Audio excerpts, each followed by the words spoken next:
Good morning. Good morning. Welcome to this meeting of Rother District Council's Planning Committee. We have only the one application today, but it's a big and significant one. Welcome to members of the public sitting at the back. We're very pleased to see you.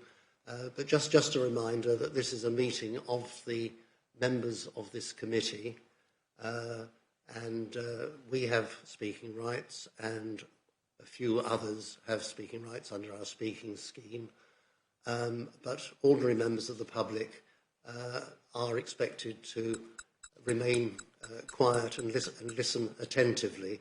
And I hope that you'll be able to comply with that. As I say, subject to that, you're very welcome. We're very pleased to see you. Thank you.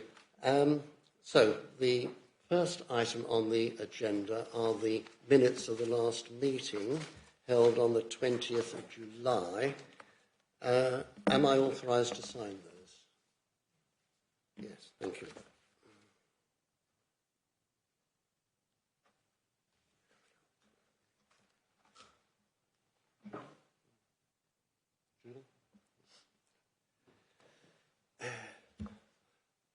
Apologies for absence and substitutes. Julie.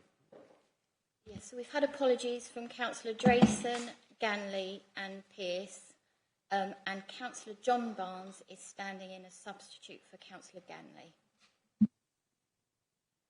Thank you. Are there any additional agenda items? No, there's none. Are there any withdrawn applications? No, there's none. Disclosures of interest. To receive any disclosure by members of personal and disclosable pecuniary interests in matters on the agenda, the nature of any interest, and whether the member regards the personal interest as prejudicial under the terms of the Code of Conduct.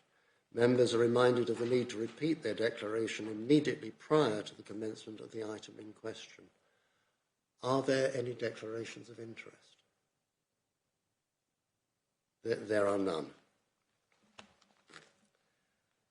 And we note the planning applications index, which brings us on to the main item for the morning. That is agenda item number 7, application RR 2023-217P, the Normanhurst Estate at Catsfield.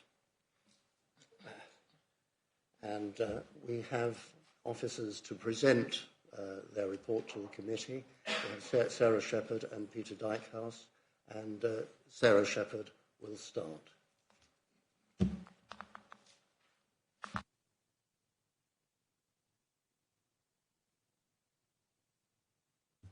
Thank you. Good morning, everybody. Just remind the councillors that you did have an update sheet late on Tuesday for this item. That points out that the description should include layout as one of the main items, as well as access to be considered as part of this outline application. It also reminded you that the applicant had submitted a note on the economic benefits of the proposed Holiday Village at Normanhurst. This note clarified discussions that we as officers had with the applicants, and it doesn't substantively change the economic assessment as set out in the report. The business case remains to be concluded at reserved matters. The applicant has also notified via Certificate B and formal notification to owners of 2 small areas of the southern access adjacent the post office and Old Bakehouse in Catsfield. There was further submissions regarding bat survey and the county ecologist comment you've received, and it doesn't actually change substantively his comments that are set out in the report. There's been some receipt of further objections. Those reiterate previous points, but there is one new one relative to the owners of the land and part of the southern access who advise that they do not give their consent for use of their part of the access. And I should also note to you that the MPPF reason at the end of the report was incorrect. That should refer to refusal of the matter, not approval. Apologies for that. And that it was set out in the update, the wording for that. Also, since then, it may have been noticed by some of you that an updated MPPF was published on Tuesday. This relates to onshore wind farms and wind, and it doesn't change the considerations of this application. Right, the application before you today is for the Normanhurst Estate at Catsfield. It's one that myself and Peter have been working on, and we will be doing a joint presentation here. The application is in outline, subject to access and layout being considered, along with certain parameter plans which set details which we'll run through for you, and a detailed design guide which is noted in the introduction to be illustrative. The reserved matters would be brought forward by a third party, i.e. the reserved matters would not be the applicant. Pre-application advice was initially given in March 2022. This led to a planning agreement being undertaken, which led to several previous discussions with the applicant, meetings, and you yourselves have had presentations on the proposal.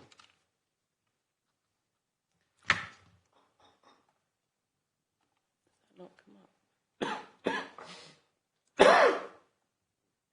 Sorry, for some reason you're not. Yeah, it's okay. It's obviously, sorry, there's a bit of a time lag between what I'm looking at and what you're looking at.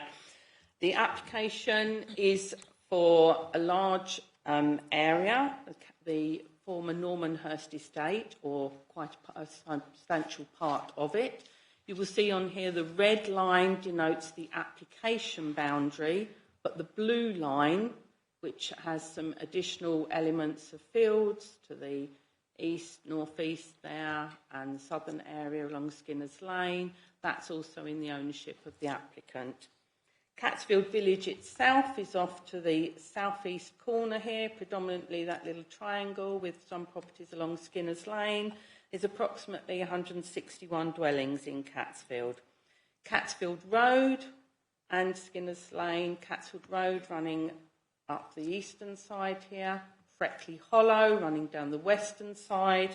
They are both historic routeways.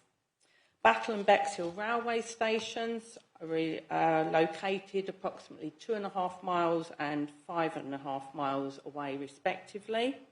Battle Normanhurst Court Caravan Park lies to the north here, up in the northwest corner. That operates in the summer only, between March and October, and is closed during the winter. The majority of the surrounding area is along with the site, lies within the High Weald area of outstanding natural beauty. So it's set in a rural landscape, and it lies outside the development boundary. There is a small, tight development boundary around the centre of Catsfield itself. It's an aerial photograph that sets it in context for you. Again, the red and blue application and ownership lines have been overlaid. You can see the areas of woodland. The estate occupies approximately 140 hectares. That's including the blue edges as well. The High Weald Management Plan is one of the material considerations in considering this application and is specifically referenced in policies within the local plan. Natural England's Natural Character Area 122 set out the defining qualities for the High Weald back in 2013, and that was then followed with the High Weald Management Plan, which also sets out the characters. And it is considered to be a valued landscape in recognition of MPPF paragraph 174A. This is the GIS mapping for you to highlight the green circle area bounded by this green line on the southern side is the AONB area. The green hatching that you can see in some of these areas is ancient woodland. The blue outlines is priority habitats. We have further countryside to the south here, although that is outside the AONB. Catsfield Village reads as part of the AONB character and setting for the AONB. And the applicant's mapping has shown that this sits within a folding landscape with a central valley, which members will recall that they saw when we visited the site. And that landscape, the fold, is sort of predominantly this area up through the centre here where the lakes and ponds are located that you saw. This is the photograph provided by the applicant, aerial view, looking northwards. As you say, that's the lakes running through there, which you saw. You may recall crossing over the dam that divided them when we did the site visit. You have large groups of ancient and Category B woodlands around the site here, as well as some slightly open fields. That there is the pair of cottages that you visited, that you saw on site. Obviously, the original manor house would have sat up higher on this northern area. And it is obviously an agricultural area as well, with fields predominantly grazing, surrounded by hedgerows and mature trees. The view to the south looks back towards Catsfield Village, is over in this corner, in the northwest corner, northwest corner of the photograph you're looking at, but southeast side of the access. You look in the opposite direction down the lakes, and you have the 1066 walk that runs up through the site here. And this aerial views Broomham House, which is the listed building here, with curtilage listed barns. The stables in this area and associated barns in this area. The fields that are predominantly grazed by horses in this area, with Catsfield Village itself. And again, you've got the 1066 way that follows this track up through and continues on up through the site.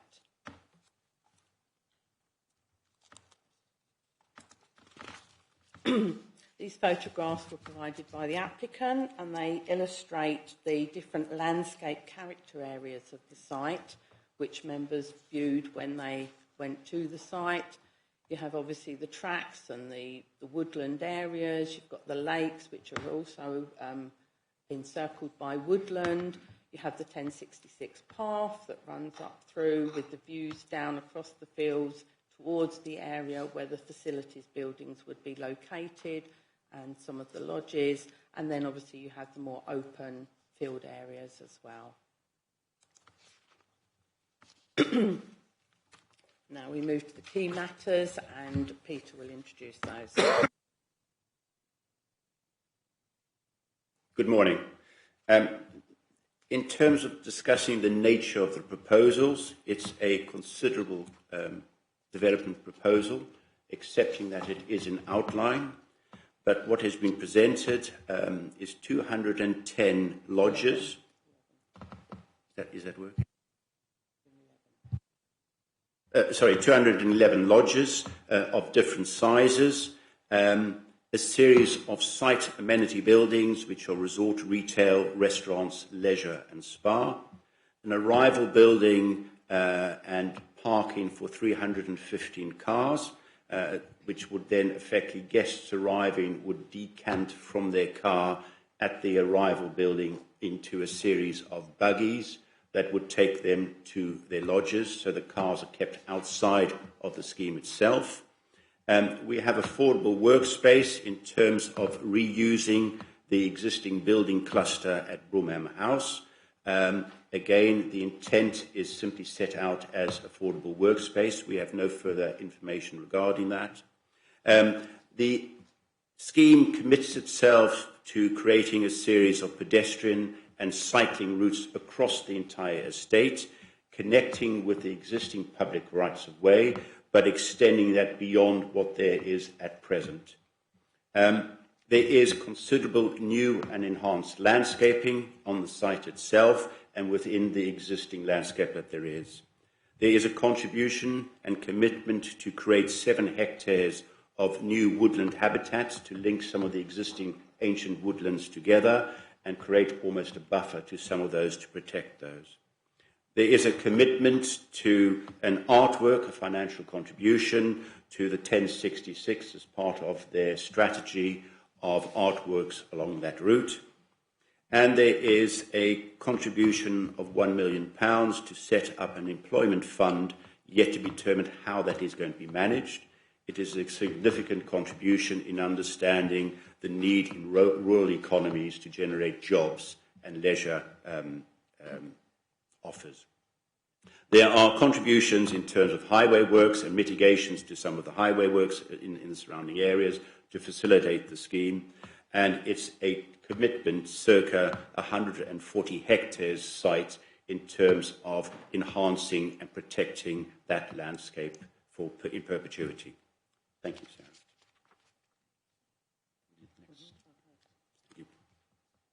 In terms of our assessment, we've been fairly methodical in assessing against various aspects of the scheme.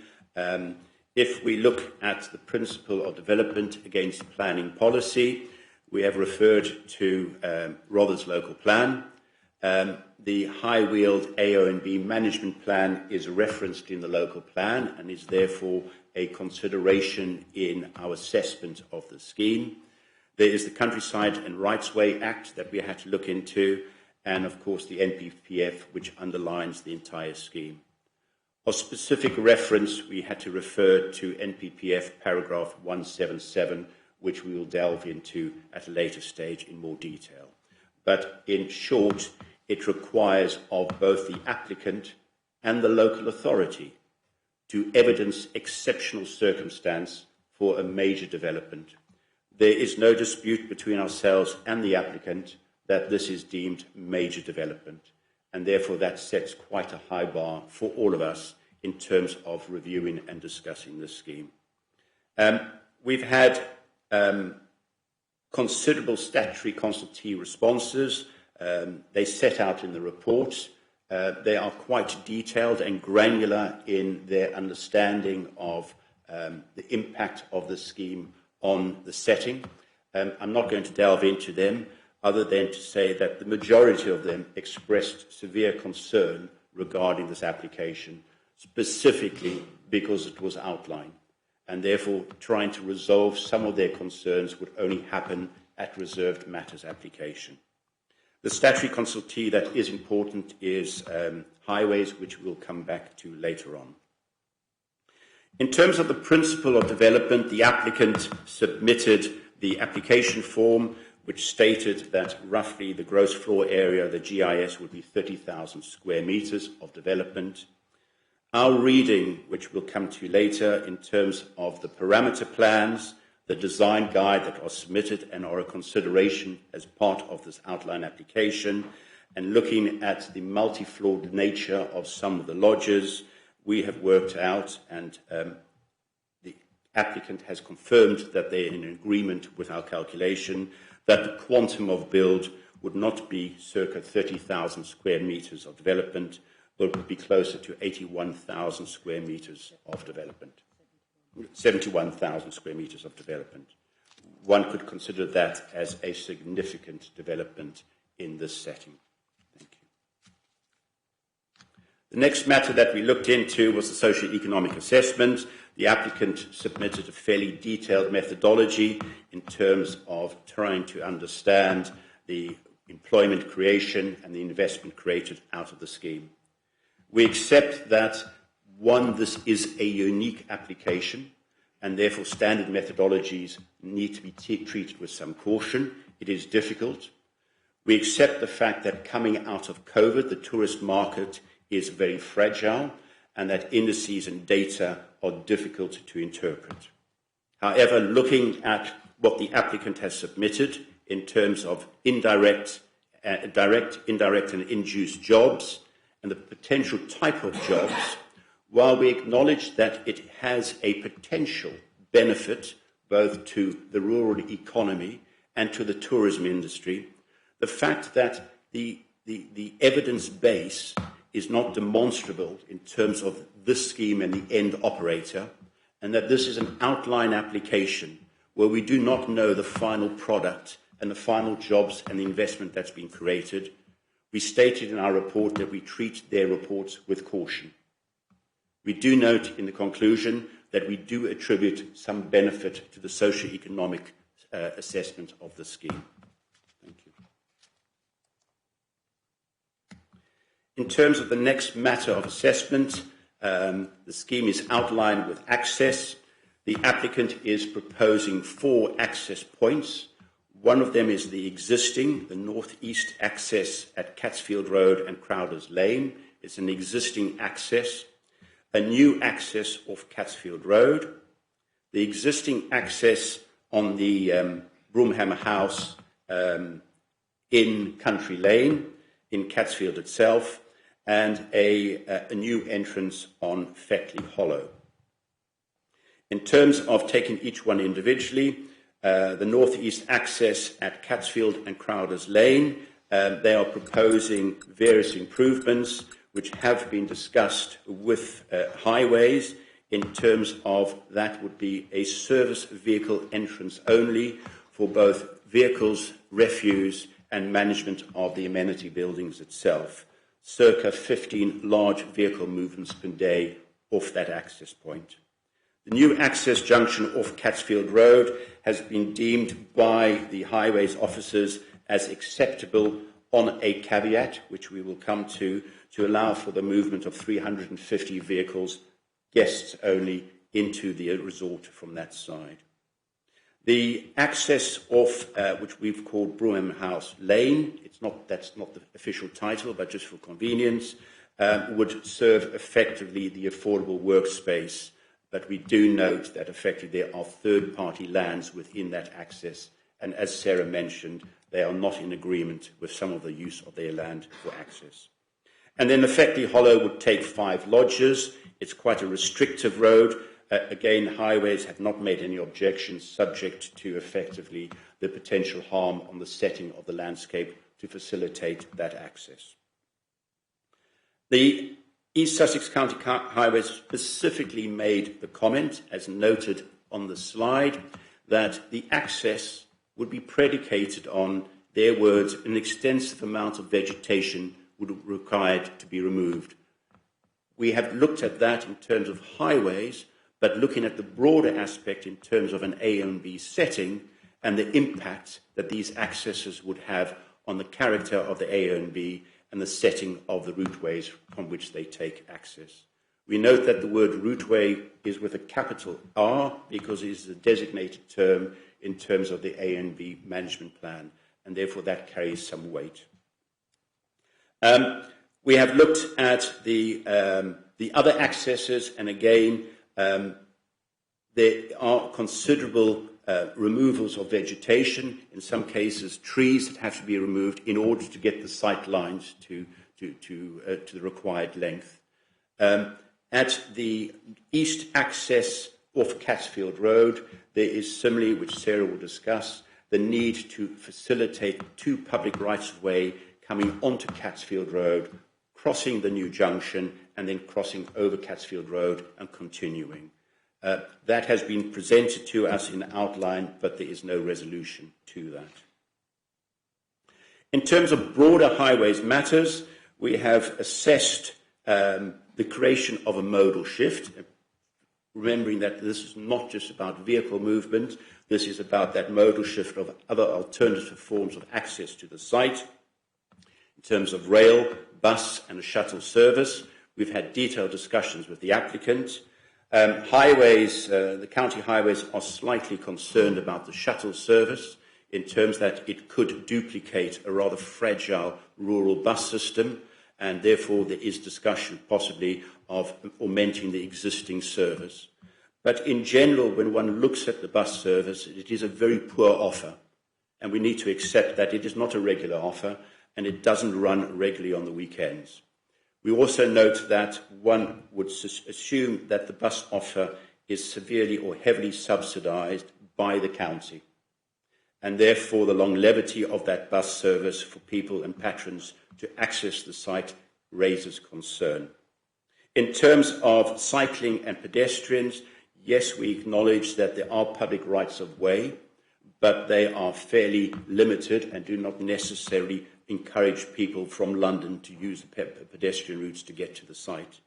Similarly, the cycling routes, there are no extended cycling routes from the site into the broader rural landscape. And therefore, we feel that in terms of a modal shift, this remains a very isolated development, which will be predominantly accessed by private mobility. That raised severe concern. We note, in terms of accessibility, the scheme would require the stopping up of 2 public rights of way and diversions. That would be under a separate application, and the exact nature of how they would enable those diversions on a sloping and sensitive landscape has not been evidenced by the applicant. If we look in detail, because the outline asks us to look at detail in terms of the access, what you see on the slide in front of you, and I apologise, the red line is not that clear, is the proposed east access off Catsfield Road. The applicant is proposing a formalised gateway, and unfortunately, you could just, possibly you can't, you would see the a red dash line, which is the visibility displays required in order to enable this access. It requires a considerable removal of hedgerows and trees to facilitate this access. If we go to the next slide. This is a proposal for the entrance. It does duplicate the historic entrance in terms of the piers of the historic Normanhurst Estate entrance, and there is a commitment by the applicant to restore that historic access and those gateposts and offset one of the walls to make that entrance slightly larger. So in design terms, we understand where the design idiom is coming from, but we do note that if you drive along Catsfield Road, there is no other element like this along that route. And therefore, this fairly dominant urban character within that route does raise some concern. Possibly one could work with that, but as presented at present, it is a very dominant element within that landscape. The fourth matter that we looked at, again, the applicant submitted a heritage document. I think there's broad understanding that there are sensitivities. There are numerous Grade 2 listed buildings, but it is also recognition that the historic estate of Normanhurst Estate has got a landscape setting. It is slightly degraded, it is accepted, but the intent of that landscape as set out of a building on a high hill, looking down a series of valleys and landscapes and ponds, is still very much evident on this site and is part of the very character of the Normanhurst Estate. And therefore we recognise that the landscape setting in terms of its man-made intervention and its tree canopies that it has got is important in recognition. We recognise, as Sarah has mentioned before, there are historic routeways both in Feckley Hollow and Catsfield Road which have a designation in terms of the A&B management plan. As noted, 4.3, recognition of the Normanhurst Estate parkland, that in some cases this development would have a fundamental change in character to that parkland setting. And then recognising the 1066 Country Walk, which runs diagonally right across the entire estate.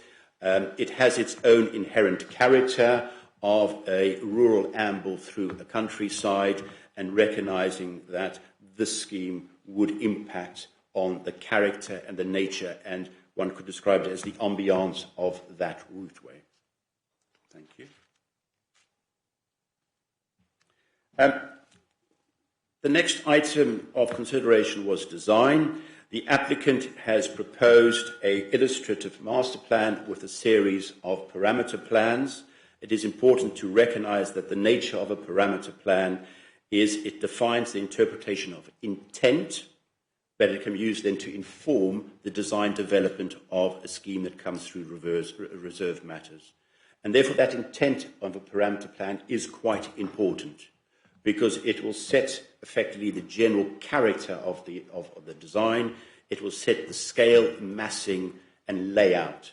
So the parameter plans are a very strong consideration in looking at this application, because they have to have absolute clarity, because effectively a third party would interpret those to take them forward into reserved matters. And therefore the language that is used across the parameter plans, we've had detailed discussions with the applicant to ensure that the language is absolutely consistent and correct. We have looked in terms then of the high wheeled management plan, in terms of their design strategies to inform that dialogue, and we note that the applicant has then submitted a design guide, the illustrative master plan, and the design guide itself, which was amended in July 2023. These are for illustrative purposes only. And then there is general supporting information regarding a landscape strategy, the unit schedule, and a block plan. If we look at each of the parameter plans before you, again, I do apologise, they're quite small, but that central valley that we saw on the aerial photograph with the blue lakes, most of the development sits within the fold of that landscape, so it is screened from outside. We do acknowledge that in terms of its broader visibility, but the development sits within that central valley. What you see there is an indication of two outlines, which I'll show you later on. One is the footprint of the building itself, and the other one is a zone around that footprint of the building, which accepts the fact that this is a complex landscape, it is set within a woodlands, and therefore the exact position of the lodges can flex within that broader footprint. It also allows for that footprint in terms of construction and moving around the building. So we need to read in terms of the overall building zone, not just the building footprint itself, but the zone around the building. On the scheme there, the red or pink are the lodges, and the green are the amenity buildings right in the centre of the scheme, and at the bottom on is the orange, which is the affordable workspace, which is effectively repurposing the existing buildings. Thank you. The next parameter plan that was submitted was height. We have specifically asked the applicant not to talk about storey heights, but to actually give a metre height, because that is a definitive figure. The buildings vary from platform to roof pitch between 5.5 and 8 metres in height. Some of the lodges and the amenity buildings either have flat roofs or pitched roofs, so that allows for some movement within that. So that is the total volume of height.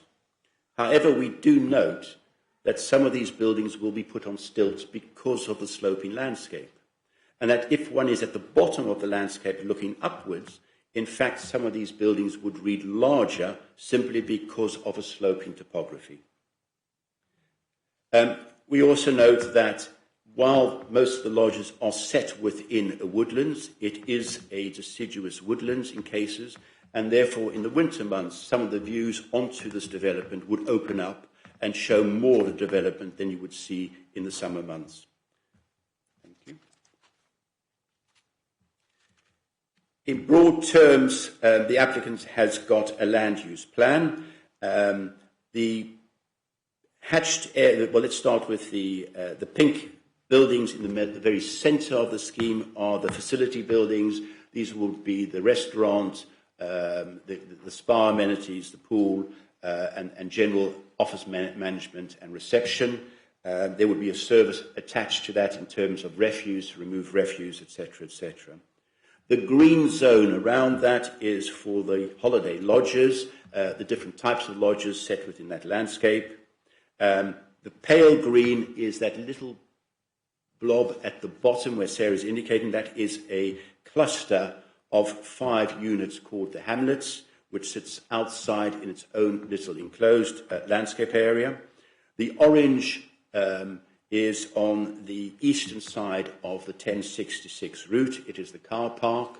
So intent drivers arriving, the patrons arriving, would come off Catsfield Road, across a varying landscape, into the woodlands, and then the cars would park within the woodlands. There is an arrival building within that. People would decant onto buggies, and then buggies would take them to their lodges, crossing the 1066. We are in discussion, ongoing discussion, in terms of the land use designation of the lodges, whether they are C1 or semi-growners use. That can be concluded if required. Sarah.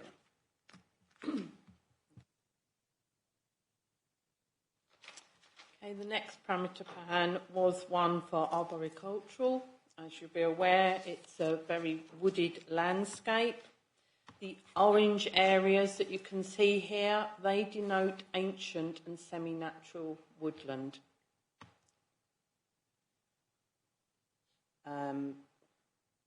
And concerns have been highlighted in the report regarding whether there is sufficient buffer zone to those ancient woodland areas in all cases. The blue areas are described as lower quality in the applicant's submissions, but they are noted to be Category B woodland, and thus they do have moderate quality. This area here is the area for the siting of the car park in particular, and these areas here are the siting for the lodges. So the lodges will be predominantly in these blue areas, the open field areas here, and also this small area of Category C or U, poor quality value, down near the bottom here. There are also, you'll note, green circles here, which are for veteran trees that are noted to be of quality and are also noted within the management plan and the MPPF to be worthy of protection as well. Excuse me. There is a TPO which covers the estate, the majority of the estate. That was revised to reflect individual trees, some areas of woodland and some group areas as well that were considered important to retain the landscape character of this site, but which could be impacted by the proposed development. There's also a landscaping parameter plan. I'm sorry this is quite small, but trying to get it all on the screen for you is awkward. This overlays the landscape features onto the development. As I said, you can see the lodges running up through this area in the Category B woodlands. This paler green is the ancient woodland. The dark green and these ponds here are part of the proposed landscaping by the developer, part of that 7 hectares that they've proposed to undertake. There's also some new lakes there and also a couple of new lakes around the facilities buildings here. The 3 existing lakes, there's 2 in this area and 1 to the north, are proposed to be retained and restored. Veteran trees are annotated on this plan as well, although you can't see those very well, so they're proposed to be retained also. The new access from the east, you can see with all the new planting around it, it comes in from Catsfield Road here, it winds across the fields around the edge of the woodlands, it will loop down into the valley here and then up into that woodland area for the car parking. That would cross public rights of way in this area, and obviously there are a number of, as we've said previously, a number of proposed footways and cycle links proposed around the area, including potential cycling on the 1066 walkway, which is a public footpath. Additional planting, as we've said, is proposed, and that is all highlighted on this plan.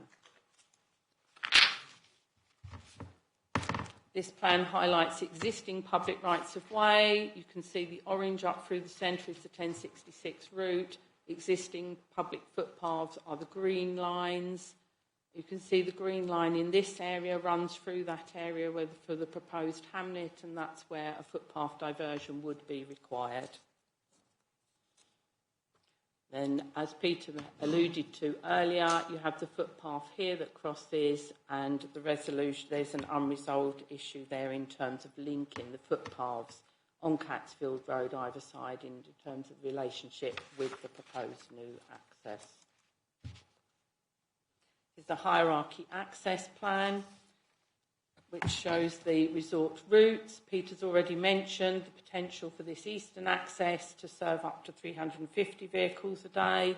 You have a number of public footpaths. The pink and blue here are the proposed routes by the applicant to serve the lodges. They will take the form of various widths of routes to accommodate the buggies and, if necessary, emergency vehicles. The service route from the top, where the existing old Normanhurst Gate Lodge is, and the pillars there, that would come in along part of that route, and then a new access down the edge of the field and come in round to serve the service units here. Intensification of the southern access route, which Peter alluded to here, from Broomham House. The intensification of use of that southern access remains unresolved. This plan ably demonstrates the increased proposals for footfall in footpath and cycling across the site, which would be quite substantial. This is an illustrative master plan. This is noted to be illustrative, although all the detail on it is actually set out in various parameter plans as well, and it shows the interlinkages with the ancient woodland outside the site as well.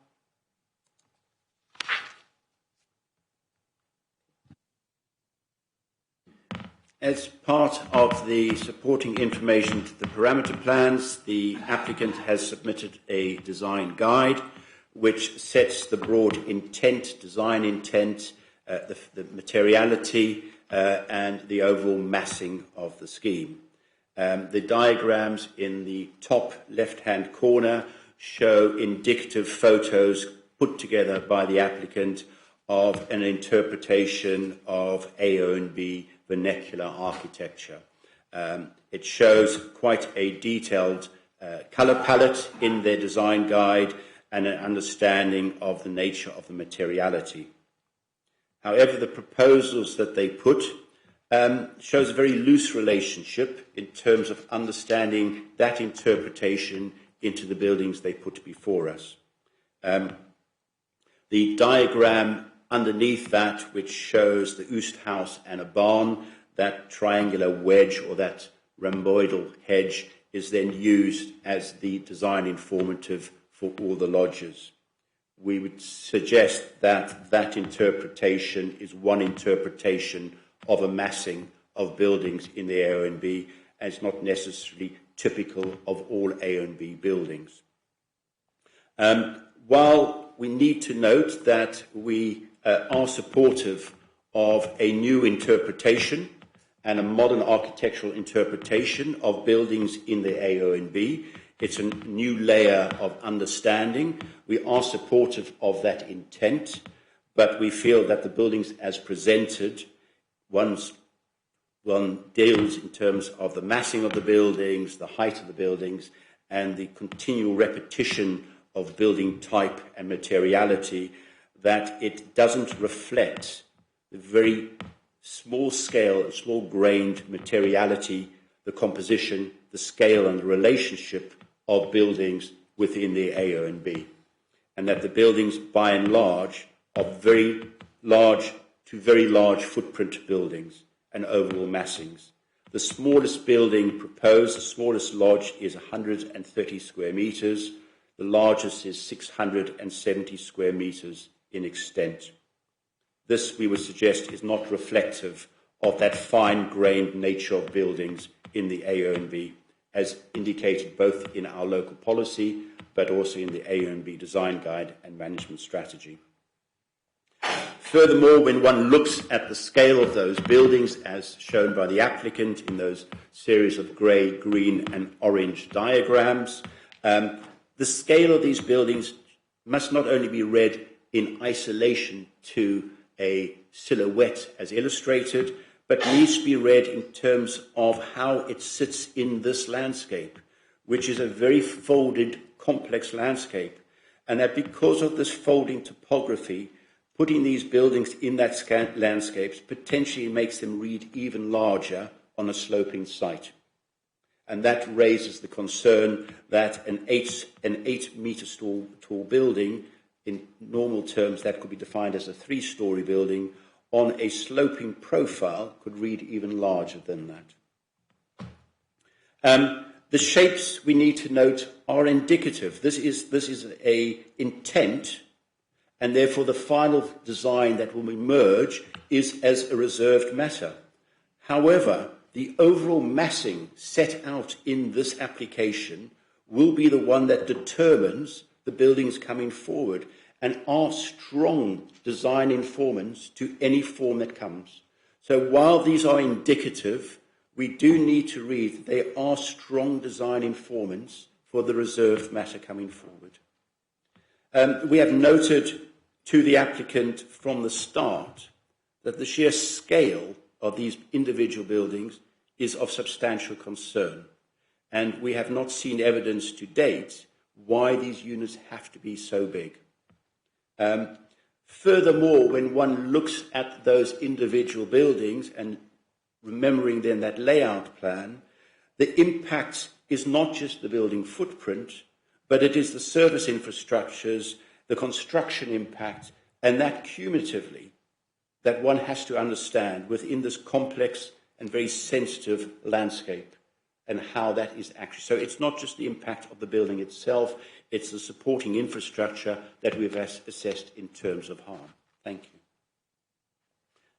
As one can see here in more detail, as mentioned earlier, you'll see there the yellow outline is effectively the footprint, suggested footprint of the building, and then the orange is allowing for some flexibility of locating those buildings on site because of the trees and the slope, etc., and a margin around those buildings to allow for construction, etc. So in terms of overall construction impact, one needs to read that orange line and not just the yellow line.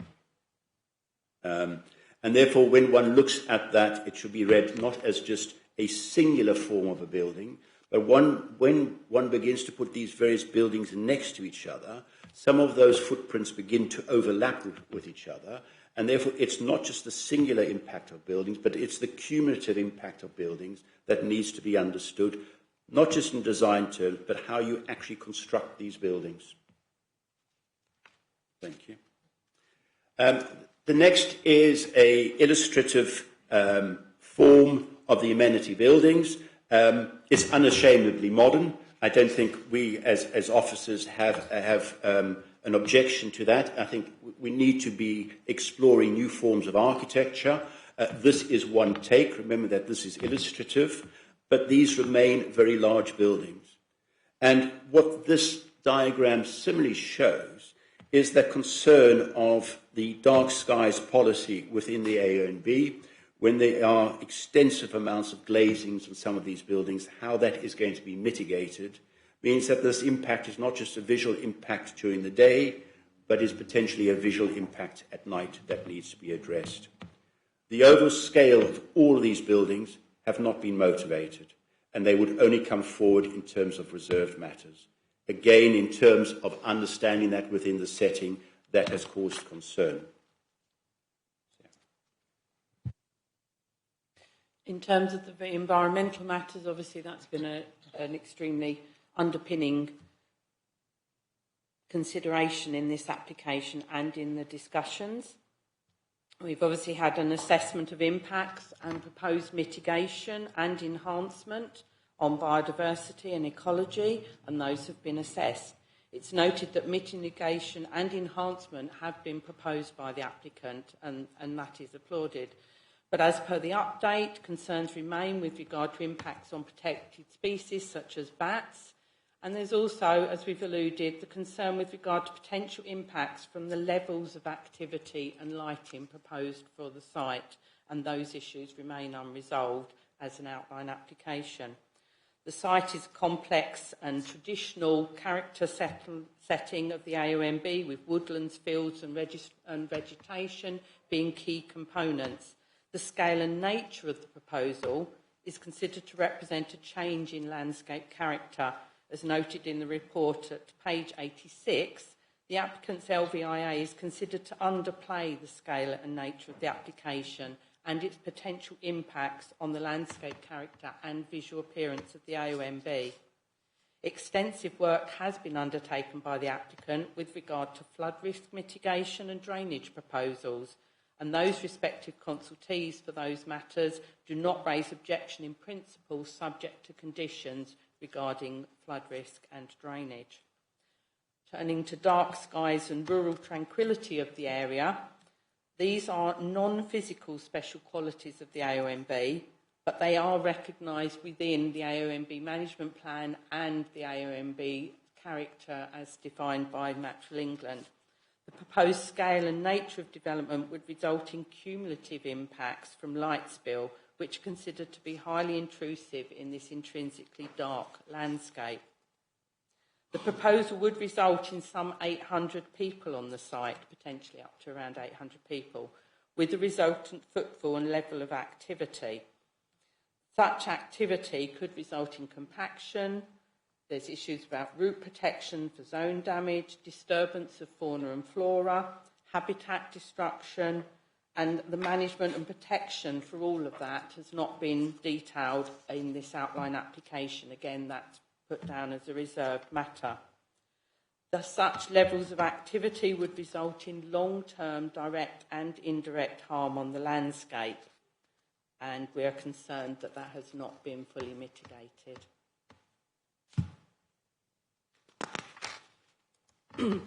Some other matters, obviously, that have been considered having regard to local plan policies as well as climate change matters and MPPF and our own climate change proposals. We have sustainability and energy carbon strategies. The application does provide some detail with regard to proposals to comply with Part L and to seek a BREEAM rating of excellent for the shell of the proposed buildings. However, in terms of renewable energy, while there is a report on this, it's not evidenced how that would actually be proposed and detailed and carried out on site. Obviously, this is a heavy wooded site, so the use of solar panels may well not provide the level of energy that's required. If you're using things like air source heat pumps or some other biomass boiler or whatever, you've then got to provide underground infrastructure to reach the units to provide that energy. And none of that's been detailed. That's all been noted to be a reserved matter. So again, that presents concerns, as Peter was saying, about the construction and the actual potential further impacts on that ground and the fauna and flora. In terms of neighbouring amenity, the applicants did provide an air quality assessment and a noise impact assessment. Both of those resulted in indicating that it was low and negligible impacts, and having assessed those and looked at our own environmental data from our own environmental health service, we don't dispute those findings. And given that the distances between the proposed lodges and neighbouring properties, there's not going to be an issue in terms of loss of overlooking or overbearing to neighbouring properties.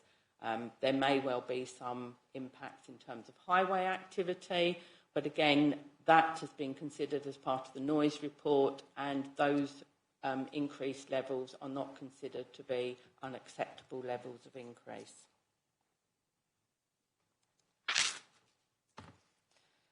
We're almost finished now, looking at the planning balance and conclusion.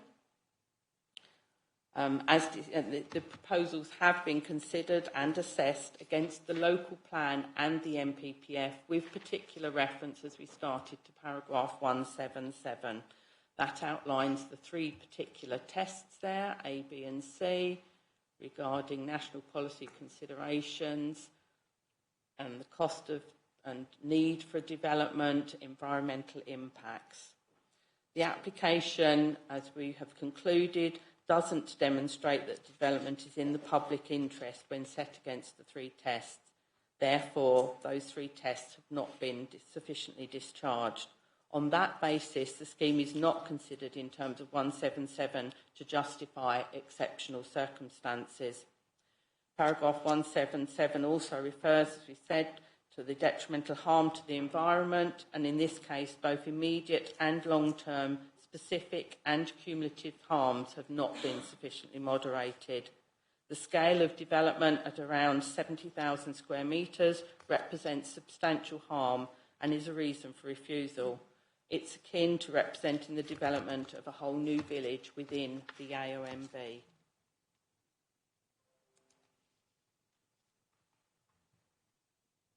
In terms of coming then to our recommendation, we have undertaken an assessment and weighed each of the matters accordingly on a scale of moderate, significant, substantial, both noting that this weighting is both for benefit or for harm.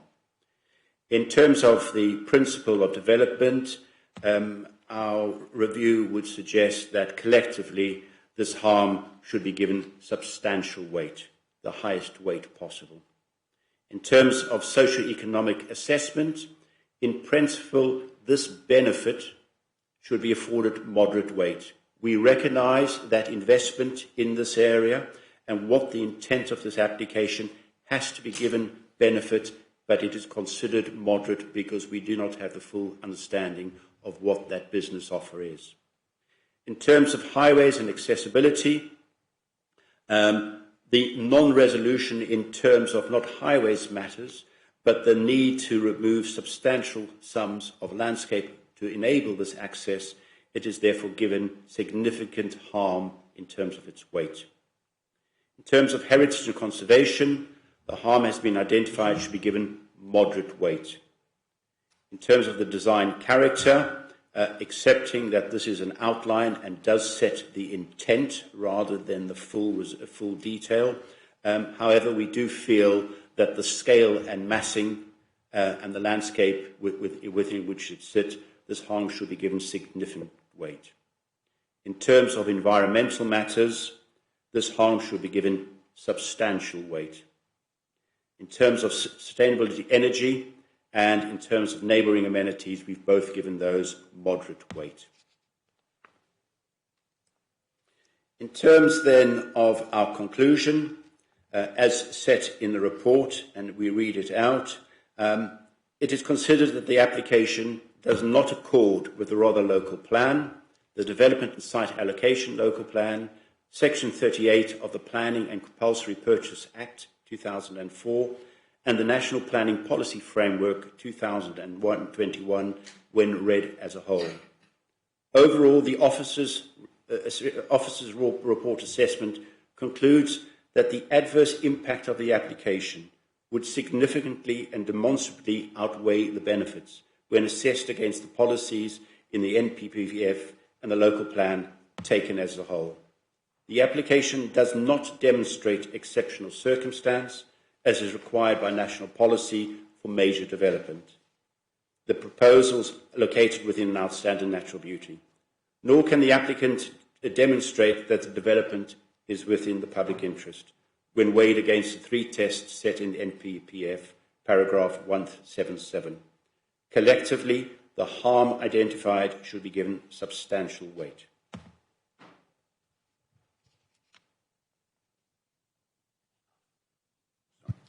In conclusion, based on the facts and evidence of this case and as presented, Officer's Report to Committee has fully and comprehensively addressed the significant and negative impact that the development would have on the area and on the AONB. Consequently, members are requested to consider Officer's recommendation and look at the recommendation in the report for refusal and for those reasons outlined in the concluding section of the report. Thank you. Thank you very much. Thank you. I will not take questions of the officers at this stage. We will incorporate our questioning of officers, elucidating more from them during the course of our more general discussion later. But we now come on to the speakers who are registered under the Council's public speaking scheme. Each speaker as called, will have 5 minutes and not a second more. When each speaker has finished, councillors may ask the speakers questions, but they should only be questions arising out of what the speaker has said. They shouldn't be seeking to introduce new material or to give the speaker an opportunity to launch into a further speech and bring out new material which wasn't introduced in the original address to the committee. I'm sure we do all understand that. So the first speaker is the Parish and Town Council representative, Councillor Robertson from Catsfield Parish Council. Please come forward. I think you've had explained to you how the microphone works. And we have a timer. I'll tell you when we've started. But first thing is switch on the microphone. Thank you. Right, we're ready. Go. Thank you, Chairman. Members of the committee, first let me state that the Parish Council agrees completely with the content and recommendations in the report by Rotherham District Council Planning. We'd like to thank Sarah Shepherd for her and her team's professional work and efforts in producing this report.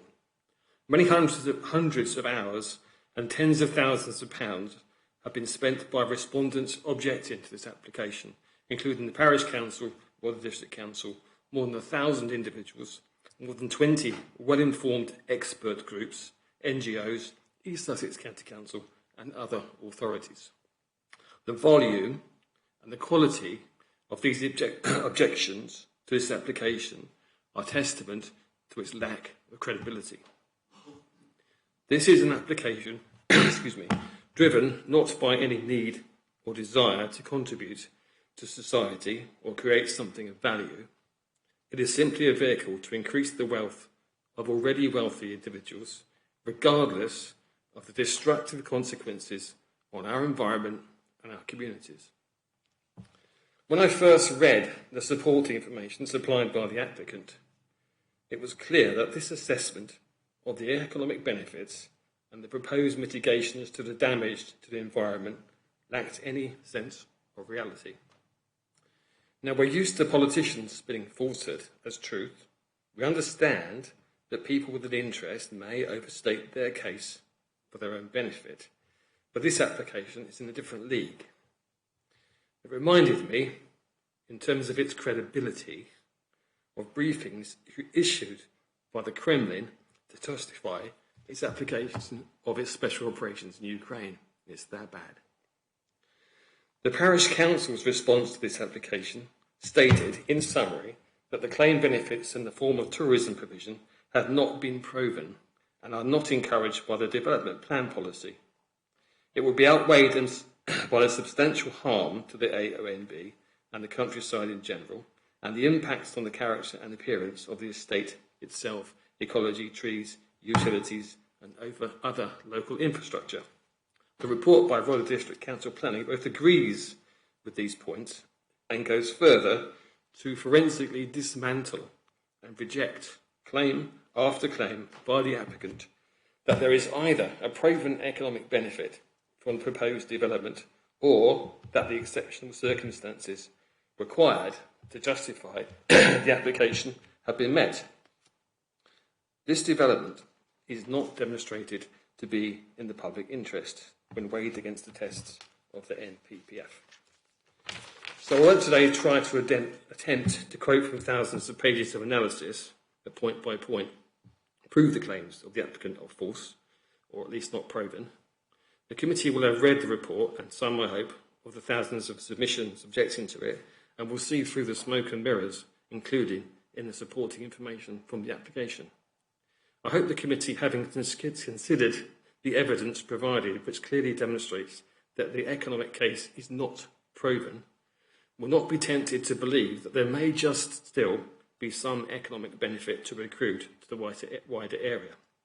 You can check the maths yourself. The income prediction model contains many variables. Unlike any credible predictive model, there are no scenario analysis, no effective sensitivity analysis that attempt to assess any outcome other than that which is in the most favourable for the applicant. So what if a credible sensitivity analysis had been published. What may it show? Well, you can do the maths yourselves. I did in response to my application. This highlights that with only some small changes to some of the variables used in the predictive model, alternative variables provided by the applicant, but not used in the calculation, the result on the income predictions would be to reduce the benefits to very low levels. In conclusion, it is that the model used to evaluate the income predictions, 30 seconds. whilst already shown not to be proven, is of itself not valid. So I'll leave it to others to talk about the economic benefits or costs. But in conclusion, there can be, to any reasonable person, only one possible conclusion. This proposal must be refused. Thank you.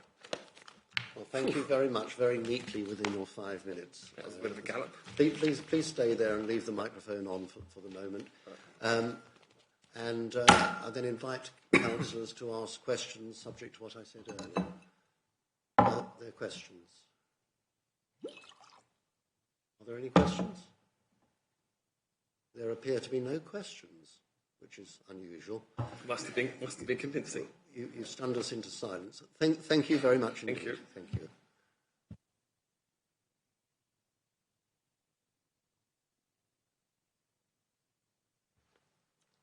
We then have speakers against the application, and there are three. We first of all have Paul Brace. Would Paul Brace come forward, please?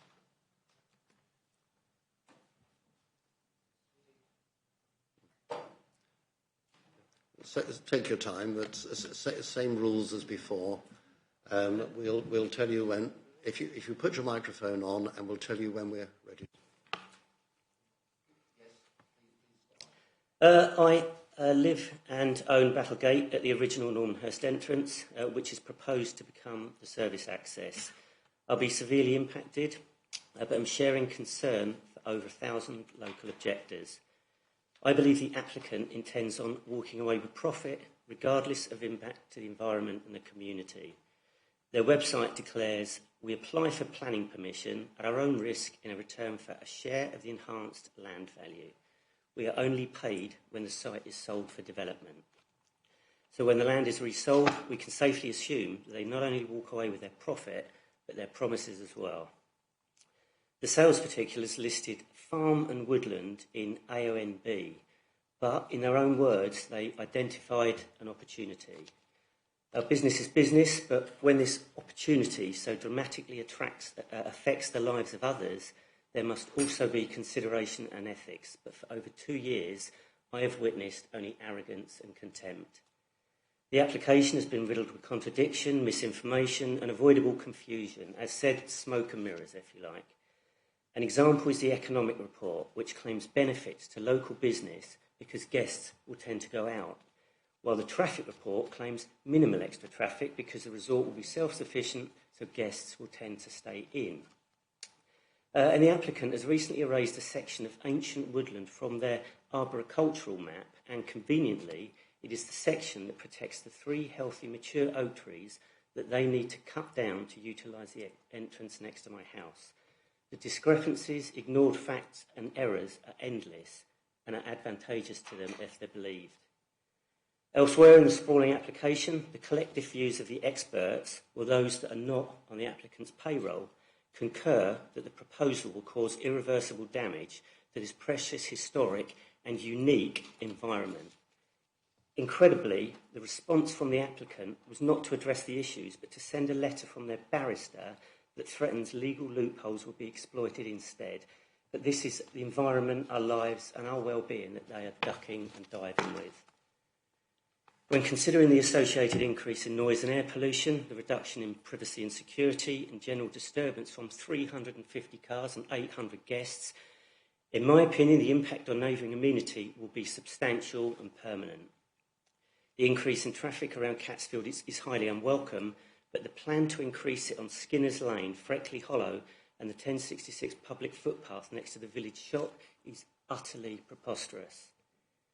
The intention is to create an industrial estate virtually in the gardens of the Brumman properties, to build holiday chalets virtually in the gardens of the Ninfield Gate properties, and to dismantle and adjust the historic stone entrance and obstruct my access with the addition of metal gates is unjust, and astonishingly, the applicant has never even spoken to any of us. Potential positives haven't been dismissed. There might be job opportunities for part-time, seasonal, minimal wage, but existing local business can't find enough staff to fulfil those roles as it is, so that's a negative. And it may bring more business to the one and only shop in the village, but even they have objected. And the 1066 footpath, this is a jewel in our county, and the section through Normanhurst is a jewel within the jewel. And that'll be ruined by the holiday camp. Liken it to building a hotel on a beautiful beach. Do that, and you no longer have the beautiful beach. It's counterintuitive.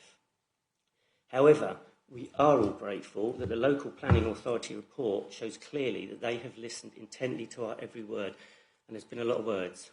And having studied every report as experts and considered every promise made by the applicant without bias, they comprehensively advise refusal.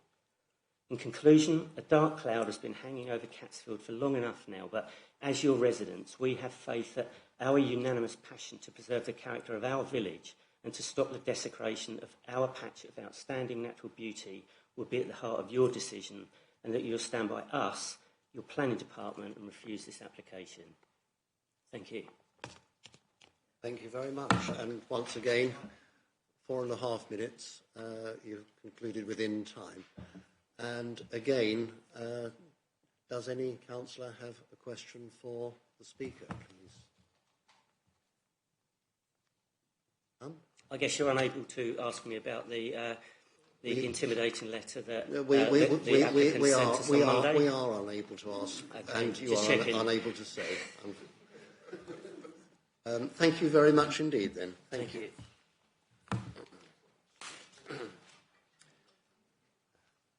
And the next speaker is Dr. John Feltwell. Dr. Feltwell, please come forward. And we have seen you before, Dr. Feltwell, and so I'm sure you know the rules. Okay, thank you.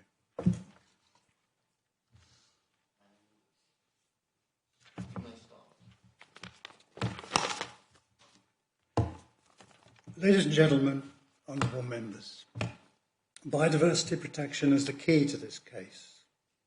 I have been voluntary tree warden for Catsfield for 34 years, nominated by East Sussex County Council. I'm also an expert witness on biodiversity.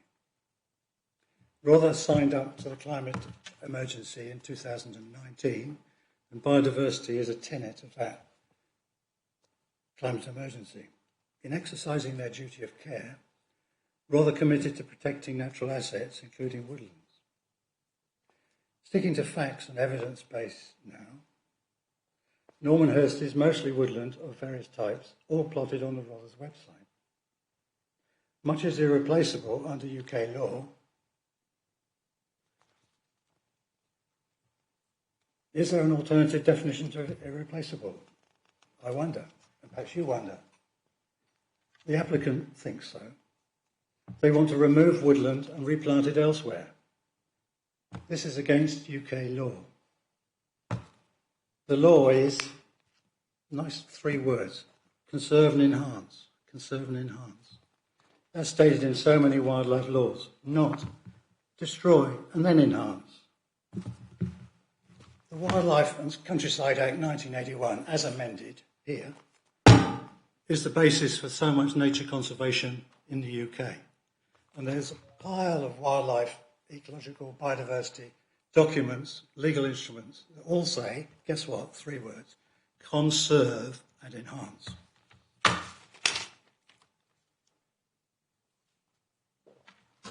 So, existing evidence of biodiversity. Normanhurst has over 200 acres of woodland, perfectly connected to other woodlands in the parish. The biodiversity is already high. It does not need 7 new ponds and 7 hectares of saplings. Only minimal management is required. It is an existing community asset at the heart of the village. What else would you want? It already has a unique footpath system based around a nationally important 1066 country walk and would be compromised by the addition of 3 new roundabout hubs for HGVs, cyclists and buggies. It already has permanent AONB status and it has permanent TPO status. Both AONB and TPO status safeguards biodiversity assets. The adverse environmental impacts are, it already has 3 entrances, it does not want 5. The creation of new entrances and the widening of existing woodland paths will remove irreplaceable ancient woodlands. Significant greenfield habitat will be lost with 3.7 metre widening of narrow bluebell woods throughout. Statutory protected woodlands will be lost, and the EIA, the Environmental Impact Assessment, was not done properly. Surveys not carried out according to best practice, so wildlife will be impacted negatively. And get this, the Biodiversity Officer of East Sussex County Council wants 18 new biodiversity reports resubmitted and surveys done again before you make a consideration as to this application. This expert witness has stated that over 31 wildlife legal instruments were not addressed properly and were grounds for refusal. The applicant neglected to consult the biodiversity audit of the parish to give them a heads up before survey work, thus putting existing wildlife in peril. Audits help to conserve biodiversity and are part of the LPA process, not followed here. It's worth reminding ourselves that the local MP on 9th of March 23 said the development would have an impact on the natural environment. In summary, Normanhurst is an existing community woodland. It is integral to the wooded parish. It is already replete with biodiversity. It has a unique arboretum valued at £7 million as an amenity community asset. Your choices today, ladies and gentlemen: trade, thank you, gross habitat loss, loss of habitat, greenfield loss, or refuse and protect your countryside assets. And my final words, Chairman: the proposals are contrary to so many biodiversity issues that outright refusal is your only choice. Thank you very much, Dr. Feltwell. Are there any questions from councillors, please? Again, there are none. Thank you very much, Dr. Feltwell. Thank you, Chair. And the next speaker is Martin Condon. And again, take your time.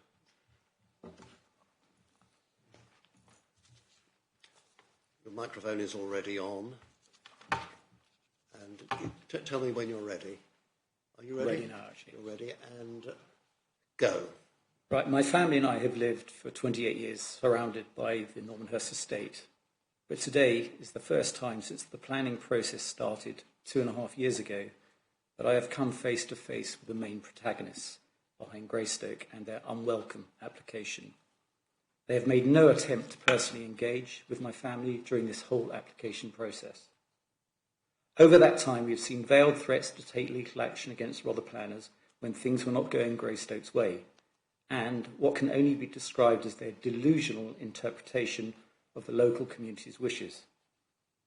In front of you are those people, very well funded, articulated, educated individuals from Greystoke who have handsomely paid several nationally renowned companies to produce somewhat questionable reports containing the figures and conclusions the applicant needed to give the appearance their application had merit.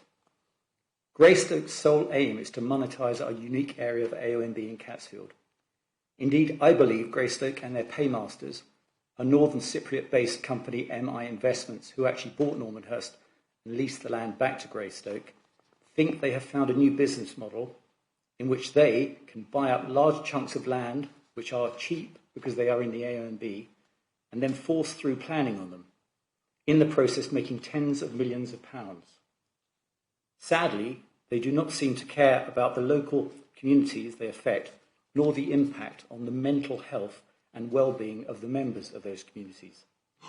They are simply interested in making a huge pile of money by selling Normanhurst to developers whilst they move on to their next unsuspecting victims.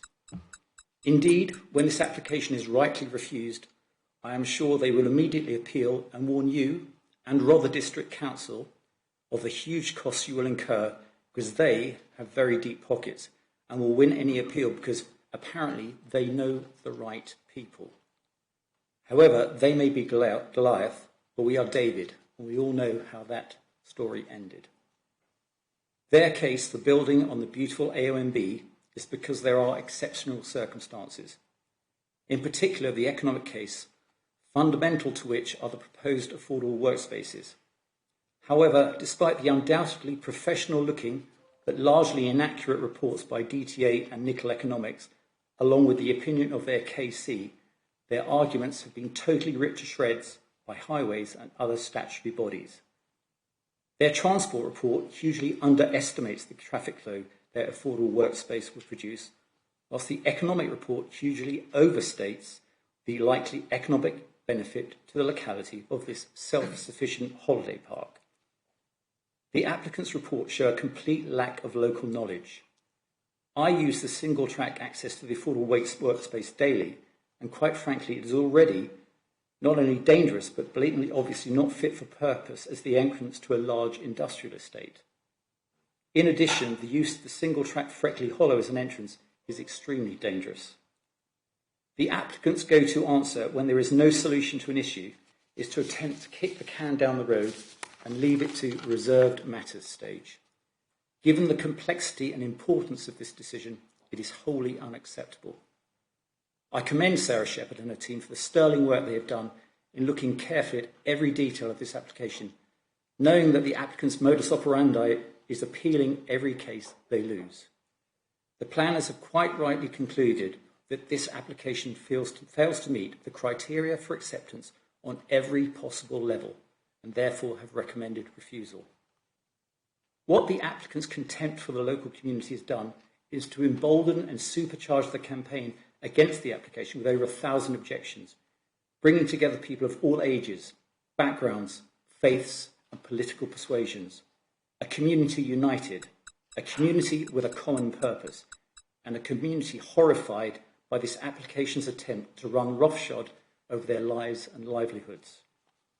This campaign is not about NIMBYism, but an attempt to protect our wonderful village of Catsfield, along with our countryside for future generations, and in the process ensuring ancient woodlands, wildlife and ecology are not decimated. Thank you for listening. The people of Catsfield trust you will refuse this application and send a message to land speculators that the AONB is not for sale at any price, for once it is gone forever. Thank you very much, and again, within the 5 minutes, which we do appreciate very much. Please wait there, and we'll see if any councillor has a question. Again, none. Thank you very much indeed. Very helpful. We now come on to speakers for the application, speakers in favour, and well, on my list anyway, I have Anthony Crean, KC, as the first speaker. Good morning. Good morning. It's Stephen Nicol speaking first. You wish to speak first. Stephen Nicol speaking first, and consultant of Nicol Economics. Yes. Well, we will tell you when we're ready to start. Go. Good morning, ladies and gentlemen. I'm the author of the Economic Benefits and Needs report that's been mentioned this morning. I've spent 30 plus years working on economic impact up and down the country, including tourism schemes, currently developing a destination management plan for the Lake District in Cumbria, looking at visitor trends there and in the economy at the moment. The report was published in January 2022, but it was written and researched in 2021 when there was considerable uncertainty around COVID-19 and its impact on the visitor economy. But looking at patterns and trends since then and more recent data, we can see that the pre-COVID trends are largely re-emerging. Tourism is very important to the Rother economy. It accounts for 1 in 6 jobs, but Rother, like many other places, has a vulnerable tourism sector. Why is that? Because your tourism offer currently caters to relatively limited market segments, day visitors and relatively lower spending value and staying visitors. There's nothing wrong in that, but the cost of living crisis just shows how pressure on discretionary spend in the future could impact on the demand for facilities and tourism in Rother. So there's challenges in the future. Pre-COVID, spend per day at £50 was 25% less than the England and 20% less than the South East average, representing a low-spending tourism economy.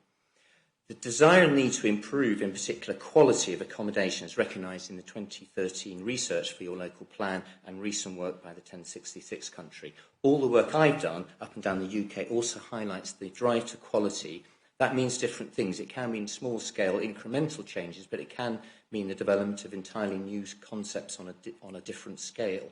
To date in Rother and the 1066 country, we have seen some limited small-scale improvements in quality, but nothing that's been transformational. In terms of the opportunity, Rother sits in a large triangle to the south of London, one of the largest collections of spending power and visitor economy opportunity. From Kent to Hampshire, no large-scale, high-end lodge developments exist in that area, so there's an opportunity. Those kind of developments are looking for accessibility to London, scale to ensure that there are sufficient amenities on site, a beautiful site and excellent facilities, and a surrounding area of high-quality villages, towns, and obviously, in your case, the seaside. Other developments in Cotswolds and the southwest have been mentioned in our report. They're not identical, but they do provide some comparables and indications of trends. Normanhurst would be an ideal site to meet those criteria I've just mentioned. In terms of the benefits report, the approach taken is nothing unusual or contextual in the report, but we've applied it to the specific scheme. The development would have a value of about 90 million in 2021 prices. That might be over 100 million current prices. That would support of the order of 1,000 full-time equivalent person years of employment. So that's, say, 140 jobs during the first 12 to 18 months, and then 250 when development was ramping up. So a substantial boost, albeit temporary, to the Rother economy and surrounding areas. Once fully operational, carried out a best estimate of the likely impact on the tourism economy, and there is a sensitivity analysis in the report that looks at a downside of 20% below these figures. The 211 jobs would support about 200,000 bed nights, i.e. visitor days, extra days in the local area, and the spending power of that is circa 20 million, of which 12 million would potentially land locally, supporting, by robust estimates, around 200 jobs both on and off site in the Rother economy and surrounding areas, of which about 40 full-time equivalent jobs will be in facilities on site, but then in addition there'll be management, maintenance and housekeeping jobs on top of that. Then that would support a further 50 FTE jobs in the wider economy via multiplier and supply chain linkages. The product is new and not in competition. The vast bulk of that spend would be extra to the Rother economy. So the overall estimate is about 220 full-time equivalent jobs supported in the Rother economy, of which, if we take a sensitivity reduction, that could be 160. That would still represent a substantial boost to the economy, a real shot in the arm to a slightly ailing visitor economy that's facing challenges in the future. The benefits wouldn't emerge overnight, would build up over time, but would provide a great opportunity for businesses to serve the visitors and improve the offer and up their game in local shops, pubs, cafes and other attractions. Thank you. Thank you very much. Absolutely dead on 5 minutes. Thank you very much indeed. Now, are there any questions? Yes, we have a question from Councillor John Barnes first, and I see others indicating. I just wondered why you hadn't done an updated report, since you did one in a rather curious year for the tourist industry. You've obviously looked at recent trends. Why have you not produced an updated report? The data that was used in the original report was based on pre-COVID 2019 data, largely based on the Rother Council's own visitor economy study. As I said, the fundamentals of the visitor economy now are returning to where they were pre-COVID. So in that sense, and still, in my view, robust to rely on that evidence base that was in 2019. In 2021, as I said in my introduction, there was a lot of uncertainty about how things would pan out as we came out of COVID, and there's been a lot of turbulence in the tourism economy sector, but things are settling down now and look rather like, not identical, but rather like they were pre-COVID.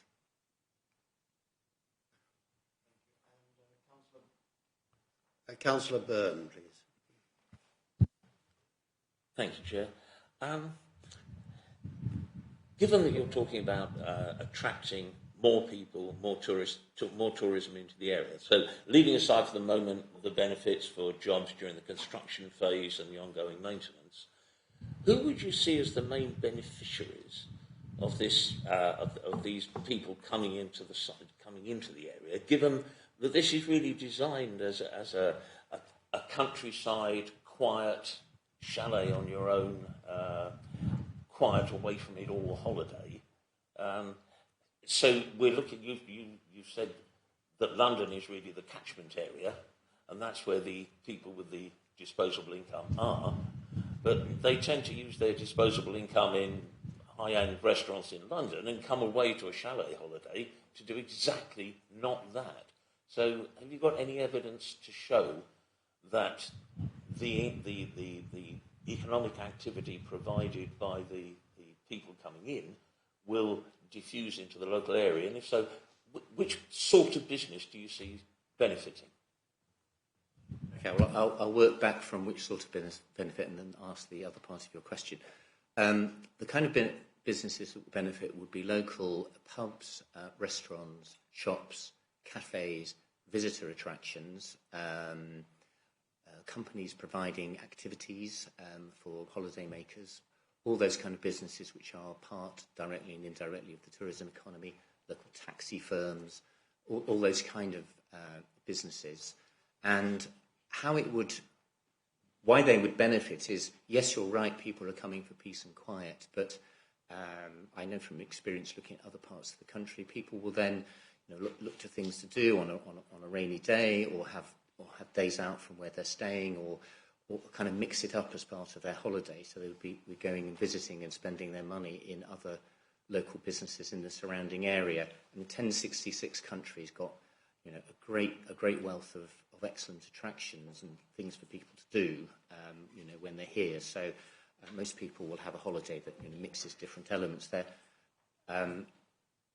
The assessment of the number of job opportunities doesn't directly say how many precisely will be on-site and off-site, but quite a substantial number will be off-site in surrounding businesses supported by that spend. And the extent to which that happens will depend a little bit, as I said at the end of my speech, in the kind of way in which businesses respond to that opportunity and the offer that they can provide. Thank you. I think you may have answered the question, but I think that Councillor Burns just wants to have a very small follow-up. Thank you, Chair. Your data obviously gathered from multiple sources. Have you any data that was specifically look at the economic activity of people staying in chalet-type resorts? Lots of your generalised comments were the sort of thing that bed and breakfast people would do, or people coming in to camp in the area or whatever. So, quick question, is any of your data specific to people taking chalet-type holidays or on chalet-type environments?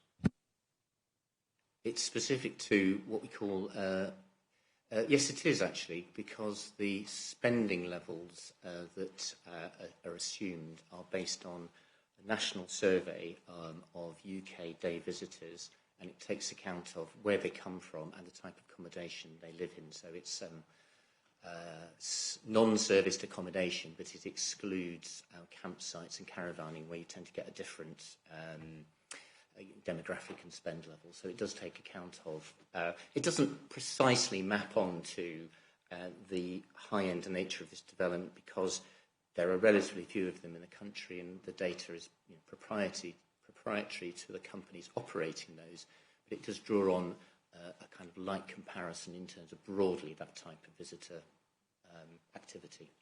With that lack of competence, I was slightly surprised at your confidence in presenting a Yes, I think you've got your answer. Okay. Yes, Councillor Bayliss. Yes, thank you very much. I was just wondering about the sort of contradictory nature of the sort of case that you're putting forward for the socio-economic benefits, and the contradiction that when we look at the traffic reports and proposals, where the applicant is talking about people remaining on site for the duration of their stay, but you're talking about the wider benefits to the 1066 country because people will come off site. So I find that a bit contradictory. Can you sort of explain a bit more about why you think they won't stay on site and they're going to go out? What's your confidence around that? What are your proposals around that? Okay, well, I'm not the operator of the development, obviously. It's looking at the comparable type schemes. So at one end of the scale, you have something like a centre parks where people arrive and basically are hermetically sealed in the development to spend all their money, and it's all catered for that. There are lots and lots of shops, there are lots of activities, there's lots of restaurants, there's obviously the big, massive indoor swimming pools. It's all designed so that people stay on site and spend all their money with the operator. That's one kind of business model. This isn't that kind of model. There are relatively limited facilities that are proposed on site in terms of the offer, in terms of leisure and catering, etc. Therefore, there's every incentive for people to go off site to try different things. The kind of people that would be coming to this development, you would be looking to take their family out for meals and so on. So that's why I'm assuming there would be kind of leakage on off-site. It wouldn't be a hermetically sealed kind of development. I haven't been doing the traffic numbers, so I can't really comment on that. But in terms of the economic assessment, that's the approach that I've taken. But the figures that I've quoted are for the overall benefit for the local area. Exactly how those translate in terms of on and off-site jobs will depend ultimately on the precise model of operation of the future operator, but the totality shouldn't change much depending on the operator. Thank you. Did you want to follow up? Yeah, keep it short, please. Yes. The other thing that I'm sort of concerned about is about the duration of the operation of the actual site, and I think there was something in the officers. About whether this is a 50-week-a-year operation or 52-week-a-year operation. Now, in the corporate plan, we talk about development of high-quality, high-paying jobs. Rother District Council has one of the lowest wage levels, weekly wage levels in the entire country, and we know that we need to get that up. And it just seems to me that these sorts of jobs are not going to contribute towards that. Have you got anything that you would want to add to that or comment on that? Well, the kind of jobs that would be supported would be in the tourism economy, which would be reflective, I guess, of the current nature of jobs in that economy, because these are it's a high-end development. I would expect wages, actually, the operation of development to be somewhat higher than the average for the sector. So that would probably, in terms of the tourism economy, would help bolster wages and push them up somewhat. And I was trying to explain in the introduction, this isn't necessarily adding that number of jobs to the tourism sector. There are challenges faced by the tourism sector in Rother going forward. So this is another string to the bow, and it's helping diversify the offer and to some extent maintain the value of that tourism economy and the jobs there, but potentially replacing existing visitor economy type jobs with slightly better paid ones. Thank you. Are we finished with questions? Yes, we are. Well, thank you very much indeed. That's been very helpful. Thank you. And we now have Anthony Crean, KC, the applicant. I'm sure you've followed the rules and probably done similar before, I suspect. So you have your microphone on already. You're prepared to go. Good morning, sir. Good morning, ladies and gentlemen.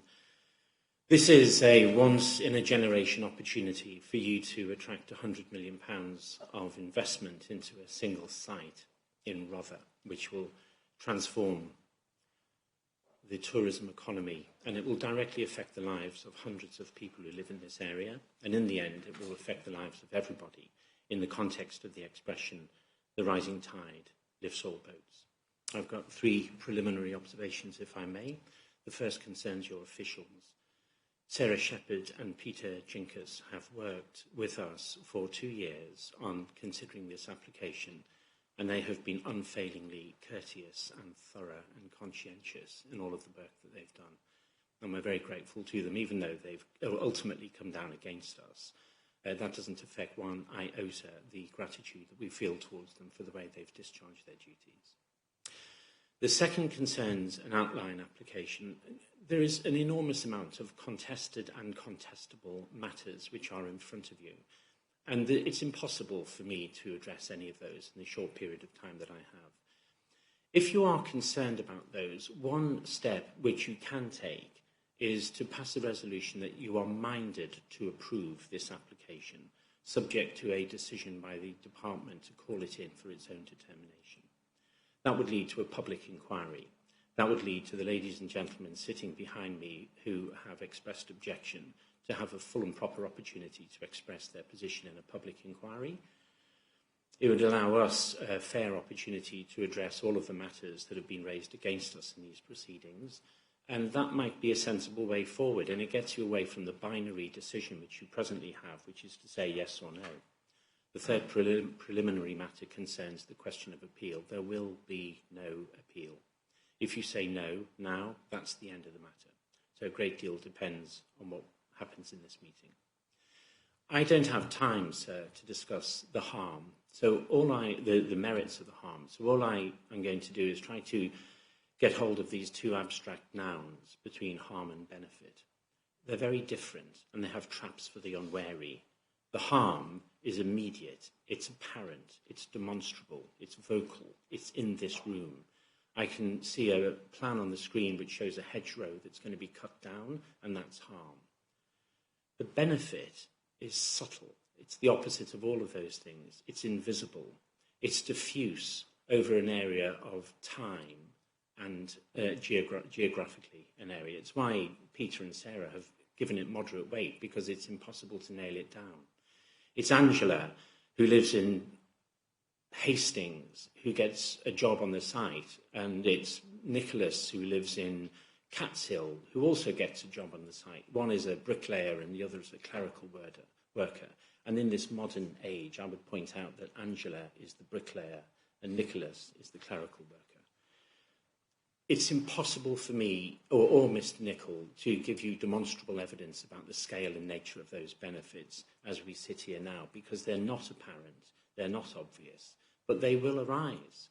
And it's the collective wisdom and sagacity of this committee to take into account the wide spectrum of time, the impact of a growing economy, and the beneficial effects that has on people who can then live lives of dignity and autonomy. They're very abstract concepts, but they're essential to a consideration of this case, and I respectfully invite you to take them into account. Thank you very much indeed. Well, thank you very much indeed, and well within the 5 minutes. No doubt officers will be able to advise us in due course on the question that you raised about minded to approve, but I think we will just take ordinary questions from the councillors at the moment. Are there questions? Councillor Gordon. Hello, hi. Would you accept that it's a massing of buildings on AONB countryside? Indeed I would, sir.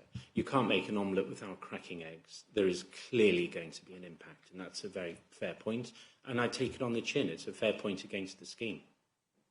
Another question. Is it an exceptional circumstance? Yes, in my opinion it is.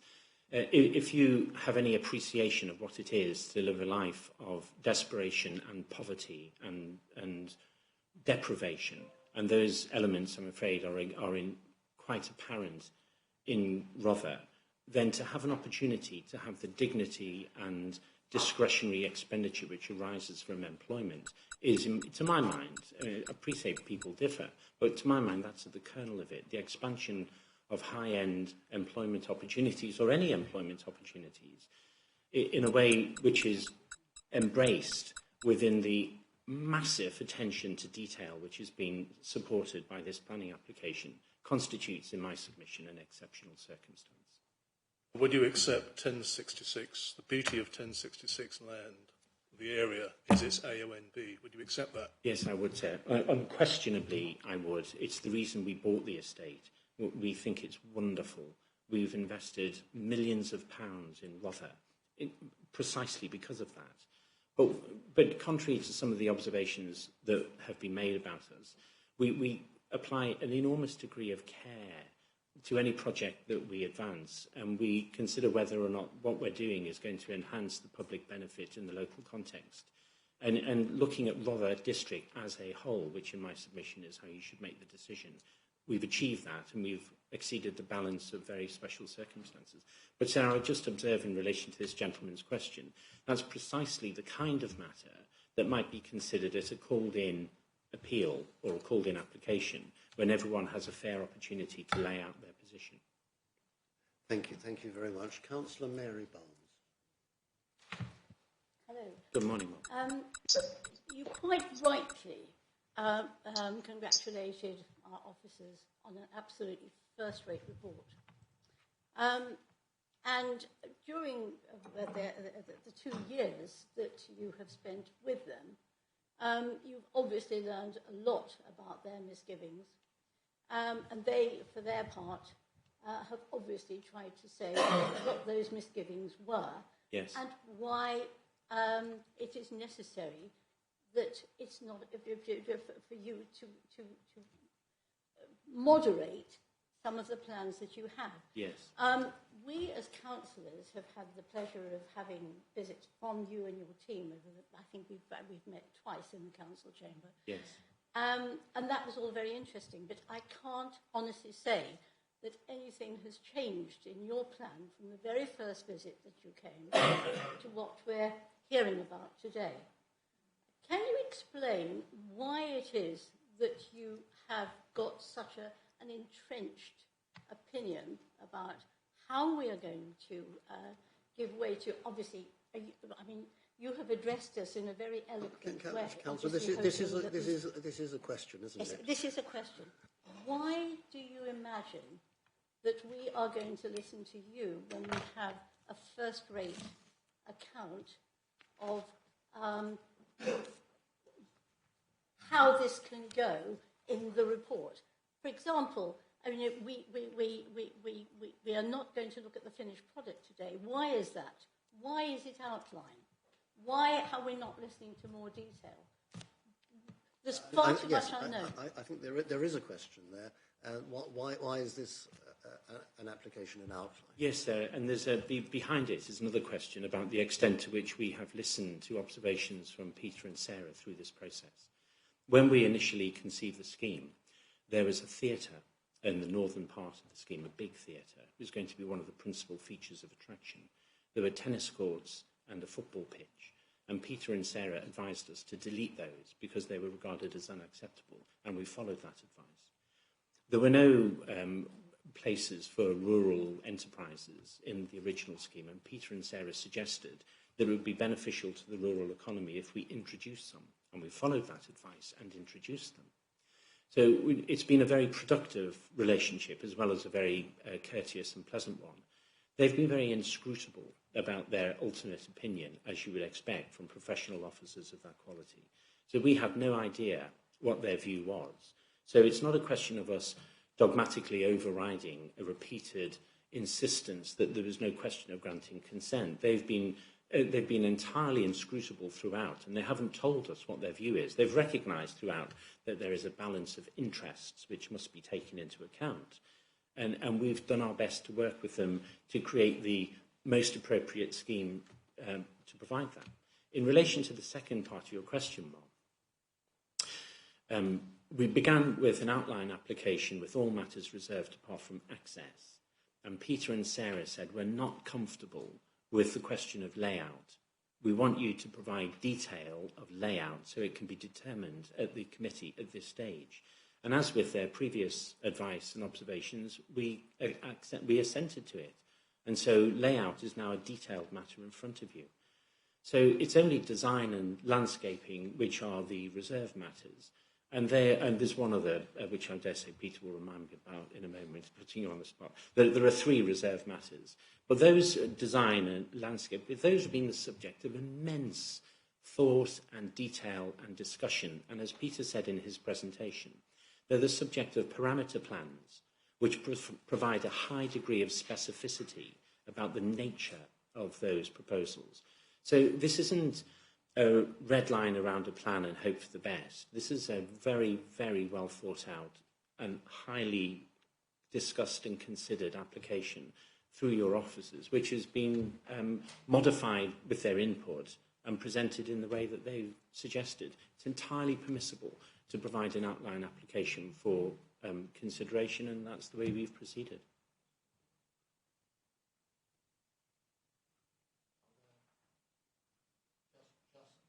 Just one more, Councillor.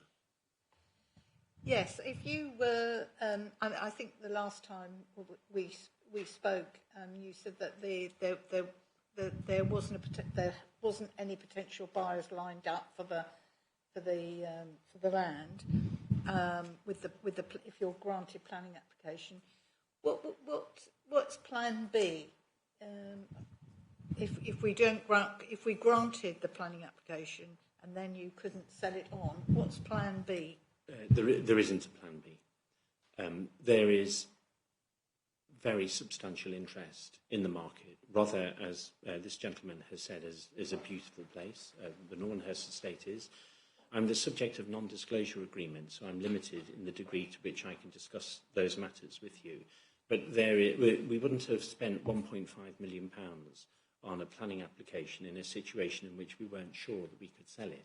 So there isn't a Plan B, but there isn't a need for a Plan B because the market is looking very carefully at this application, and it will go like that if we get consent. Thank you.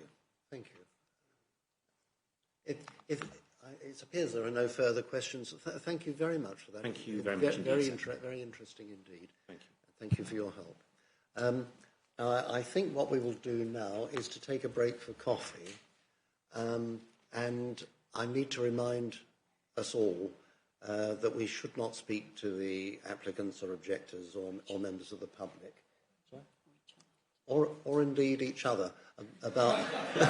I think we can talk about the weather and our summer holidays, but not about the application. And we will go through to the members' room for that.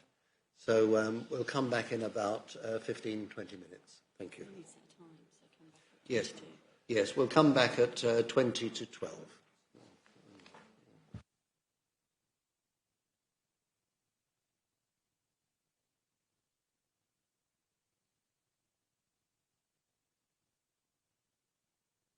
Well, welcome back, everybody. Welcome back, councillors. We'll start again. We'll reconvene, and we're now just waiting for the verbal voices to die down. We'll reconvene, and we'll move on to our discussion amongst councillors of what's on the table and all that we have heard. So, is there a councillor who wishes to speak? Councillor John Barnes? Can I ask a question, first of all, of the officers? You may. I'm interested in exploring this concept of parameter, and particularly around layout and massing. How binding is that?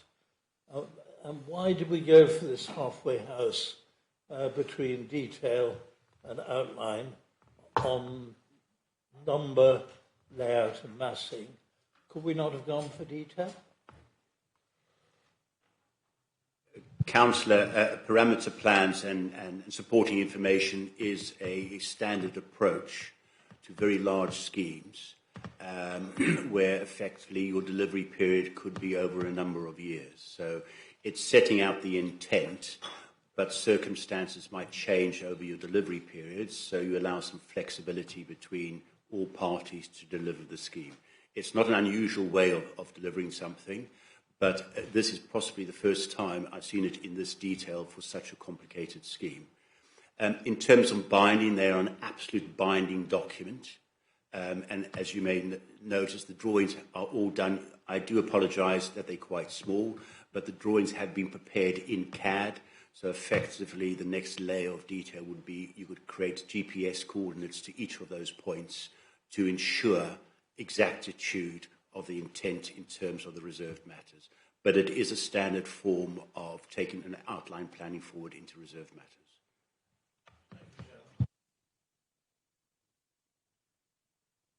Councillor Stanger. For everyone else, sorry. Chair. I'm just waiting for everyone else to, if there are any more questions in the room, if not, move for refusal. Yeah.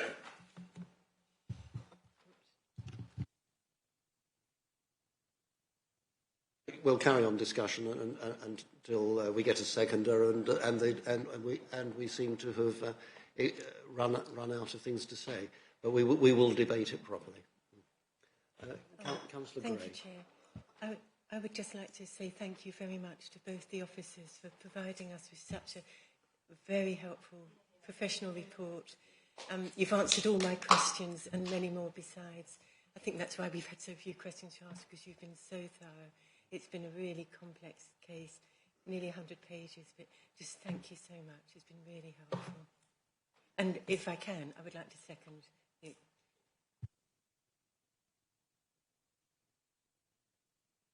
So that is a motion for refusal proposed by Councillor Stanger and seconded by Councillor Gray. But we shall continue with our discussion. Yes, Councillor.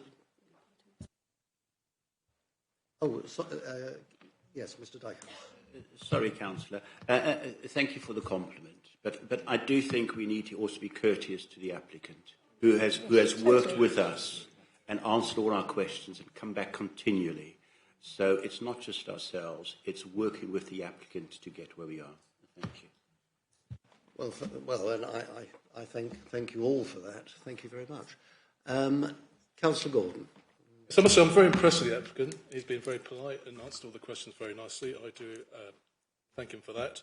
And I think the officer's done a fine job as well. So my sort of recap of it all is it is a major, considerable development on AONB land. And I'm afraid I think the officers are right. But I'm very tempted by the money that could be offered to Rother. But I think to protect the 1066 country, AONB land, I think we need to certainly refuse planning permission. Thank you. Did I have Councillor Bayliss?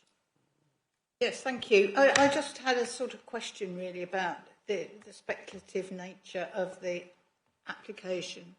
And I mean, I think I agree. I will support, I think, refusal. But I just wanted to ask about whether if we give this, if we voted for this application, if we voted for in outline, whether we're actually opening ourselves up for potential other development in the area. So I know that the applicant has said that there is no plan B, but if, for example, the trend on local tourism or national tourism drops further and the site isn't sold, will the fact that we've said, you know, we're prepared to have over 100 lodges on this site, then lead us to potentially having to look at an application for, say,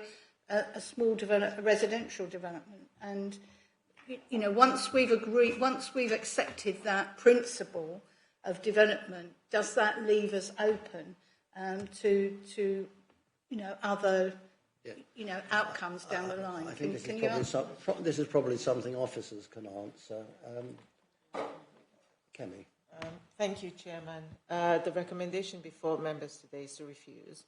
However, if you are considering approval, yes, you will be setting a precedent for something similar on similar development. However, saying that, all developments or all applications are considered on their individual merits. And we have outlined the merits of this development in our report and in our recommendation.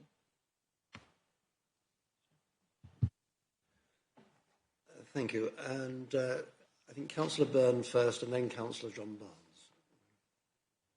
Thank you, Chair. Just picking up on Councillor Gordon's point, I wonder if officers could outline to us what the financial advantage to Rother would be for approval, and therefore what we will be locking ourselves out of if we go for refusal. I know this £1 million is a bit nebulous in terms of starting a business trust, and that's all a bit woolly. But in actual factual S106 and SIL and the things that we specifically get, if we say yes, can you just quickly give us an amount? Do we have an amount for that? So that's we're not, and it wasn't in the report, was it? It was just we always need to be mindful of the wider needs of Rother when we're saying yes or no to something. In terms of previous applications, we've denied ourselves certain benefits and then lost on appeal, and so it's a lose-lose situation. So I want to make quite sure we're all fully aware of what the consequence could be, what the advantage could be if we say yes, and what the consequence could be if we say no in straightforward financial terms. This is one for officers. Councillor, thank you for that. I think we need to accept that because certain statutory authorities simply put in an objection, they didn't necessarily outline any financial contributions they might seek against the application. And therefore, the full quantum of those sums are unknown. We know certain items in terms of highways improvements and the commitment from the applicant in terms of the employment fund, but other sums that might come forward we are not aware of at this stage because of the objections lodged. I think we need to recognise that it is an outline, and the business case, in terms of the actual business case, will only come forward in reserved matters. Thank you. Councillor John Barnes. Yes, I'm sorry in a sense we've rushed to a motion, because I think this does actually deserve quite serious consideration. I suspect in the end I'm going to agree with the motion, but I think we're doing less than justice to the application and the care which has been given to this application. And the way in which our officers and the applicant have worked, I think, is admirable. The problem this raises is it's an enormous opportunity for Rother, but it's right in the AONB.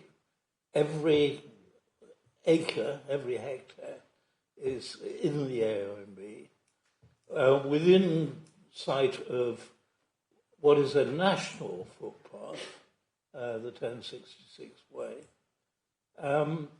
and on an estate which was developed in the 19th century specifically to be an arboretum, something which I don't think we've given quite enough attention to as we go through this. So there's a real tension there.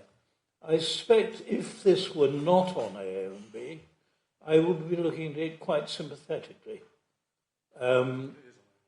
Because it seems to me this is an exciting concept and one which actually could benefit the area in substantial terms of income. The problem is the harm it will do may be short term, but is irreversible. That seems to me a real problem when you only have an outline application, albeit with parameters. I've long held the belief that within the AONB, and I'll come back to that in a moment, but within the AONB, we really do need detail, because very often it's only in the detail that you see what the full measure of damage is to the AONB.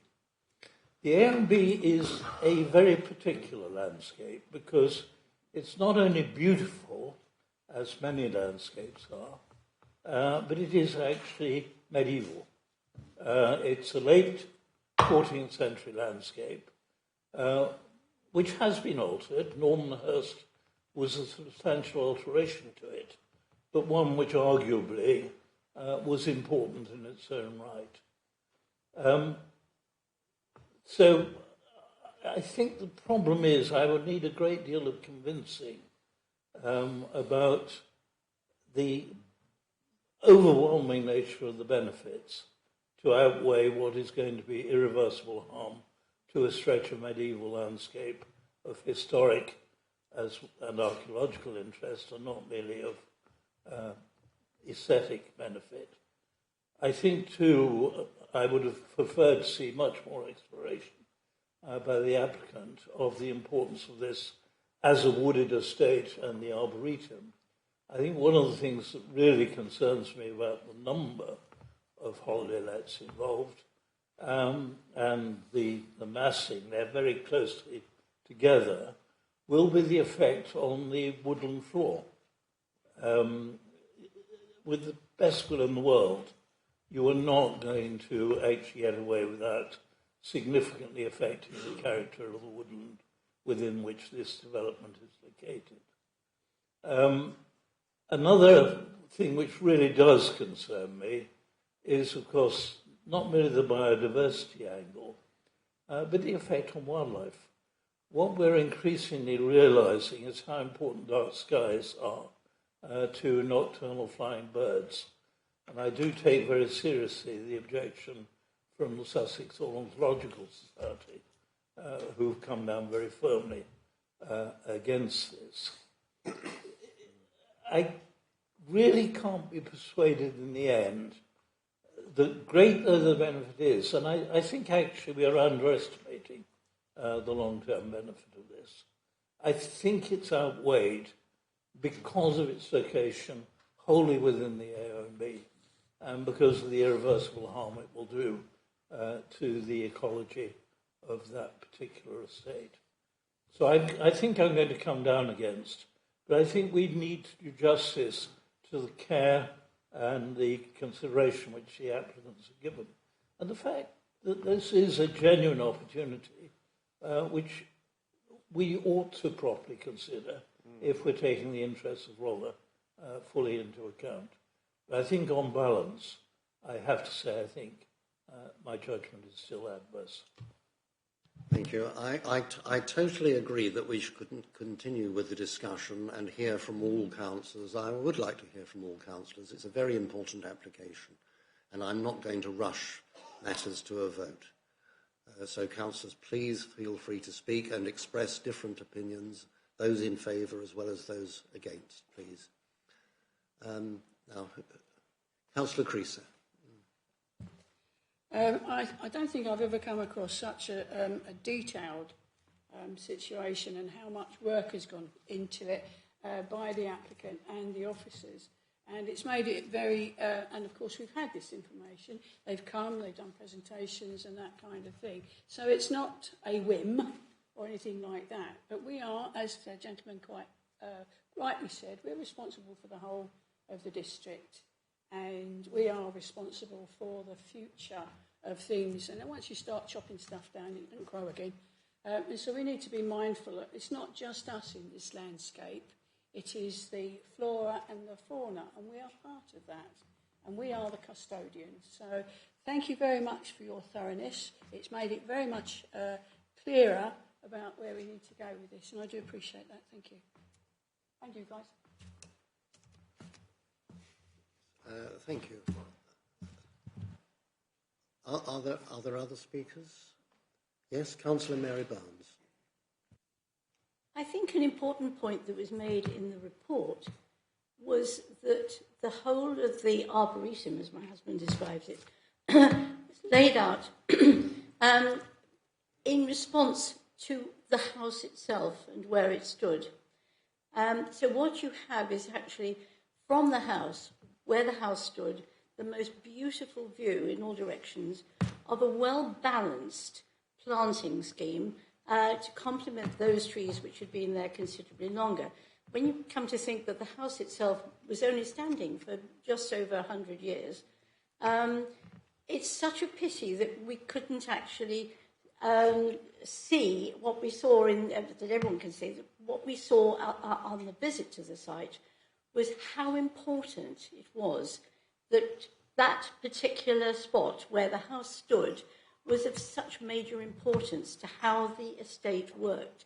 The tree planting, the trackways, the whole of the feeling about the estate was very definitely one designed to complement the house. And I think we're missing something if we think that it's okay to just put in a suitable, what did you describe as a ravine or whatever it is, a sort of crease in the landscape, that it's all right to put the houses where it was planned to put them. It's not, because that was intended to be part of an amazing estate with a beautiful house complemented by a beautiful estate of trees. And I'm sad that the house has gone, but it's just lovely to know that it was there. As I think it's probably, I'll just say something briefly myself, I think it's worth just reminding ourselves that the AONB is protected not just for its landscape value, but because of its geology, its ecology, its historical value. And we've heard about a sunken lane to the west of the site. All these things are distinctive features which are worthy of protection. But we have to balance that, of course, with the points that the applicant has put forward. And Rother's economy, of course, always does need a boost. Councillor Stanger. Yeah, thank you, Chair. Just wanted to clarify my motion and why I put it forward. I wasn't trying to rush, that's why I said to keep the discussion going, but just to put that down. Obviously, in balance, we've had a visit to the site, we've had a presentation by the applicant, which was very detailed, the report by the officers was really detailed, and I think we've got all the weighing up of the balance, etc., etc.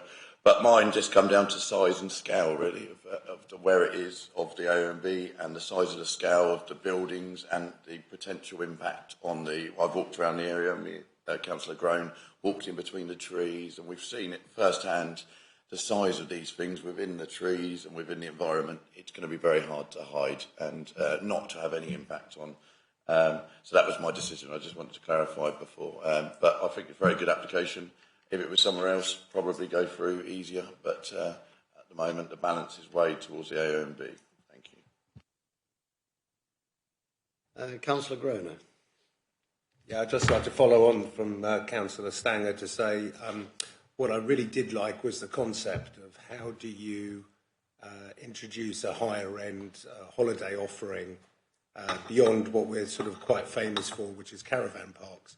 And caravan parks are great in offering very affordable access to the countryside, but that does need to be counterbalanced with a higher end. And I think that's a really good concept. And how do you sympathetically integrate that into the countryside? Not necessarily the AONB, but the countryside.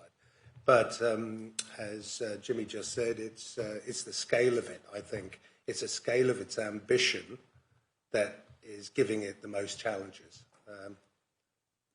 And I think for that reason, I think we've all come to a similar conclusion that reluctantly we would move for refusal. Thank you. Yeah, yes, quite possibly on another site. I don't think other sites were investigated in the hierarchy of things. But yes, well, it's not for me to make applications, but it's hard to see where in Rother you would put such a development which would at the same time be an attractive site. But we deal with the one in front of us. Other speakers? Other speakers? Well, if no, I'm aware a couple of members haven't spoken. Would you like to speak?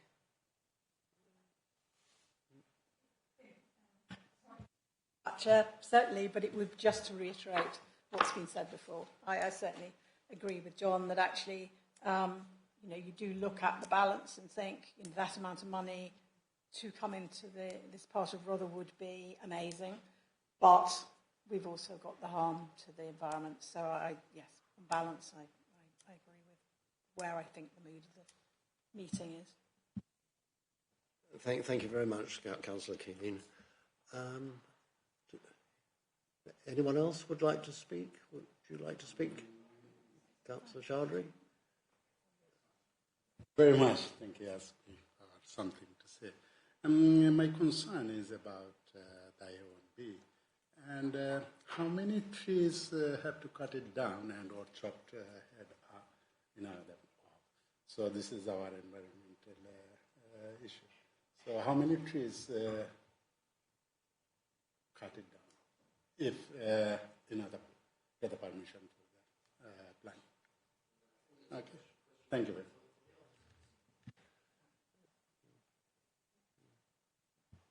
I mean, at this stage, that's unknown. That's why you have the parameter plan with the two different colours on it, the one for the footprint of the building and the one for the footprint of construction, because the idea is that they would reorientate the building slightly to reduce tree loss. But I mean, we don't know, because you've then got the service connections, renewable energy connections, the access roads, whatever. So, there would be some tree loss, but we don't know exactly how much at this stage. Thank you. And move to a vote. Well, councillors, we have a motion for refusal on the table proposed by Councillor Stanger, seconded by Councillor Gray. When we vote, can I ask that you all hold your hands up and keep them up so that they can be counted properly? I've been asked to say that before, and I say it again. So, first of all, those who are voting in favour of refusal, in favour of the motion, which is to refuse, those in favour of refusal, please raise your hands. Of course, on the grounds set out in the report.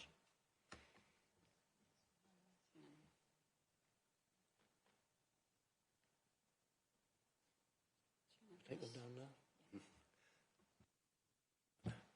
Thank you, councillors. That is unanimous and unanimously against the application. Sorry to say to the applicant. Well, thank you, everybody, for your participation and your help. And my thanks especially to the officers and to the applicant for the courteous presentation and helpful presentation today. It's been a long morning. We have a couple of other items on the agenda, but perhaps members of the public might wish to take an opportunity to leave now, unless you are interested in our statistics. Thank you.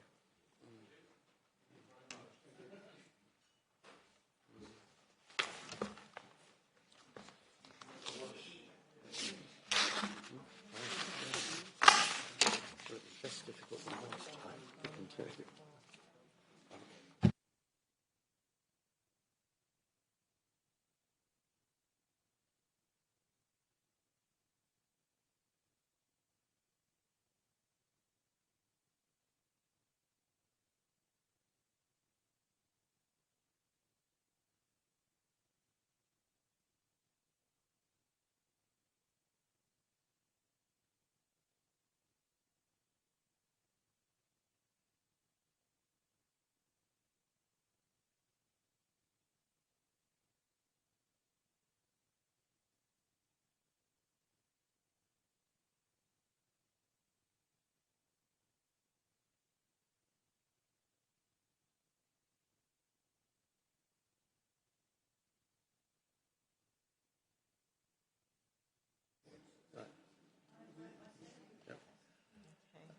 Councillors, agenda item number 8. Agenda item number 8, the performance report for development management. Cammy, I think. Thank you, Chairman, and thank you, members. I know that was a difficult decision this morning. If you remember the last planning committee, I did put some recommendations or suggestions to you about how you would like performance reported to you, and sort of take out some of the long reports that is normally attached to every planning committee, particularly the number of appeals we have or we're holding on hand. So those we're waiting for start dates from PINs, and those that they've started but we're still waiting for decisions on, etc. And I felt that sort of extended the reports too long and it made it too lengthy. And I didn't think, judging from the conversation, I didn't think he was providing the right information for you all in terms of what we're doing. So this is the first trial of my report, and at the time of writing this, we only had performance reports produced for the first quarter. So this is based on the first quarter, and this is April to June this year. As you can see, I've sort of set out what the report is expected and what is supposed to inform and advise you. I've also put in there the government target, what the government expects of every local authority before they start getting into trouble. So in terms of major applications, every local authority should be hitting 60% of the applications in time or within the agreed time. As per most major applications will always have planning performance agreement attached to them, so they are subject to those changes and being dealt with in time. So that 60% target is what the government expects that we should be doing, making all major developments decisions in the statutory period, which is normally 13 weeks, but we know it can go longer than that. And for all other applications, non-majors and other applications, the government expects us to hit 70%. As you may recall, there was a performance target that was put on us, I think by the last committee or by the last chairman, for 95% of our decisions to be made in time. The problem I had with that was that we didn't have a period for that. There was no period for it. There was no sort of, is it over the year? Is it over a quarter? Is it a monthly thing? It wasn't clear enough what that target was for. And by agreement with Lorna has agreed to bring that down to 80%. And we have agreed that would be over the year. And every time I'm reporting this, you will be seeing how we are progressing as we go on. So on the back of that, and also for appeals, we need to be hitting 10% or more and not going below that. Oh, sorry, I'm not going above that. No, yeah, below, sorry, I keep forgetting. In being allowed appeals. So in terms of what you can see here, so this is our first report, and in terms of what we've done in the first quarter, April to June, as you can see, we are way above the government's target. So we're doing very well, which, again, you can remember we still have quite a few vacant positions I need to fill, which is because it's quite difficult to fill some of those positions.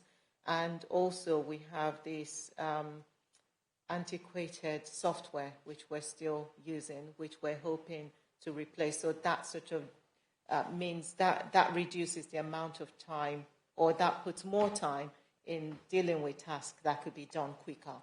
So with all of this and officers working, we are hitting the government's targets. We are exceeding that.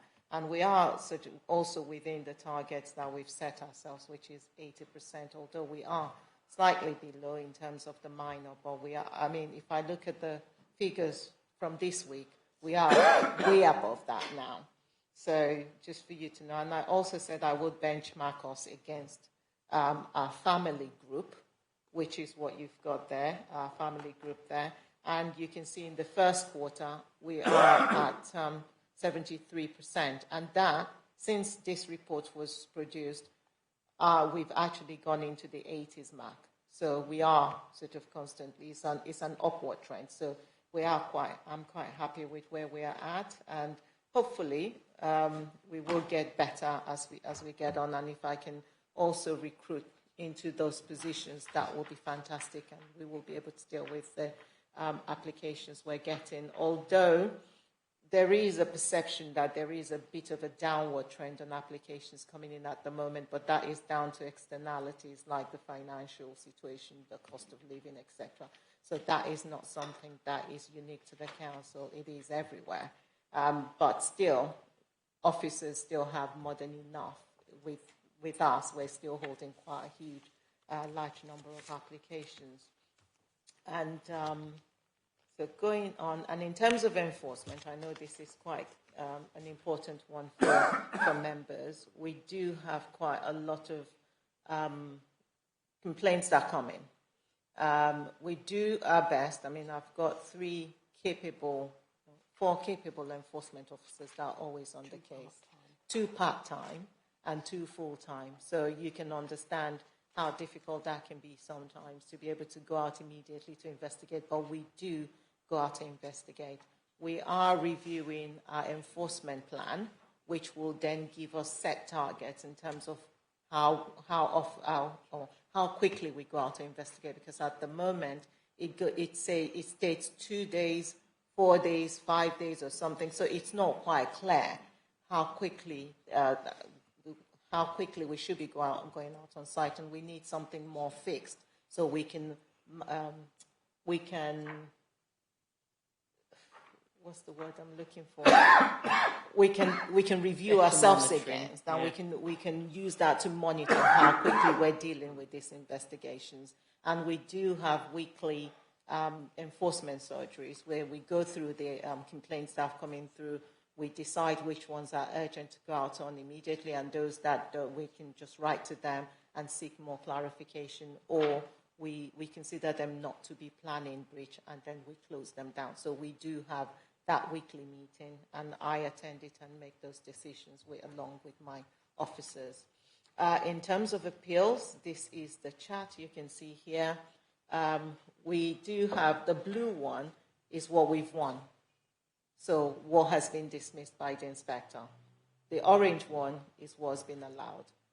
Although since writing this, a lot of appeals have come through that we've won. So when you see the next one, it's going to be more bluer than it is at the moment. So this is just an overview, just to let you know what we've been doing and how we are working within the resource that we've got. Just for clarity, below the threshold, below the government's threshold is a good thing. Oh, yeah, it is.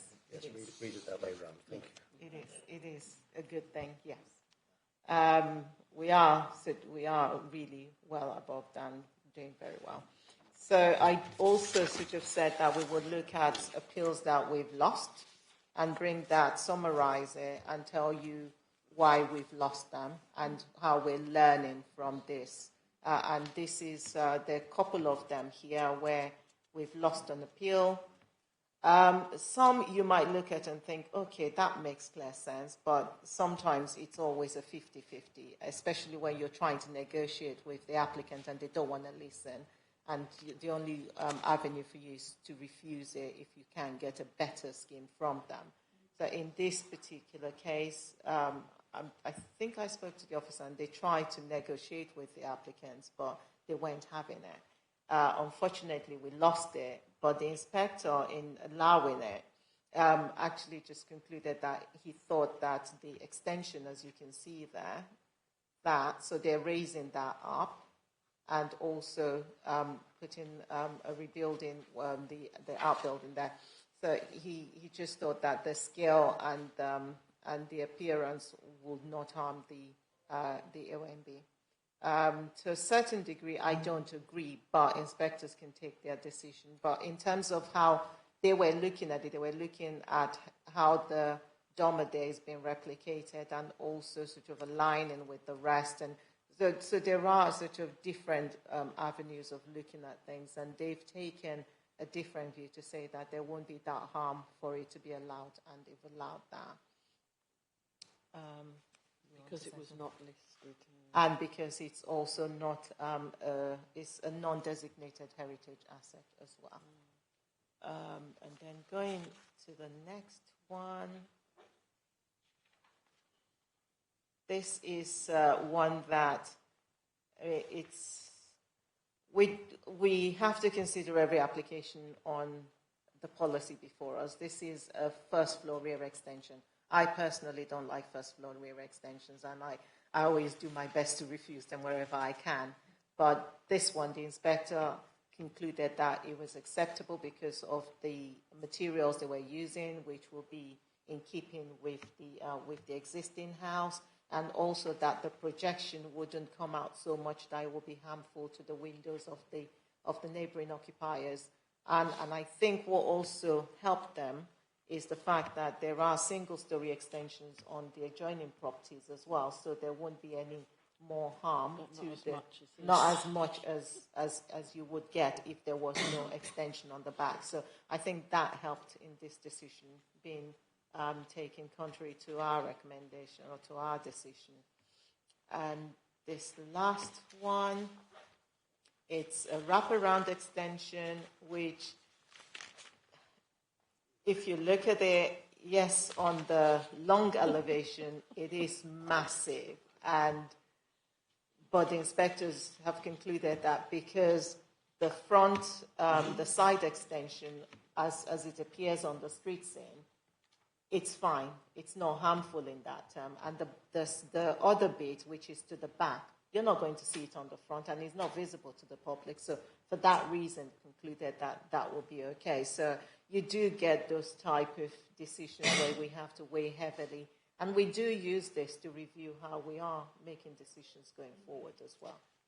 It doesn't mean that this will be allowed in every circumstance, but there will be situations that would probably merit or have similar merit of this type of site that would allow it. But it doesn't mean that we will go on the basis of this and allow everything that comes for us. Wording in the reason as well. And also how we formulate our reasons for refusal to make it clearer what we are not happy about as well.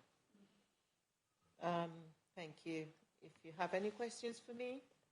Yes, Councillor Byrne has a question. Not so much a question. I'd just like to congratulate Kemi on the format of this report.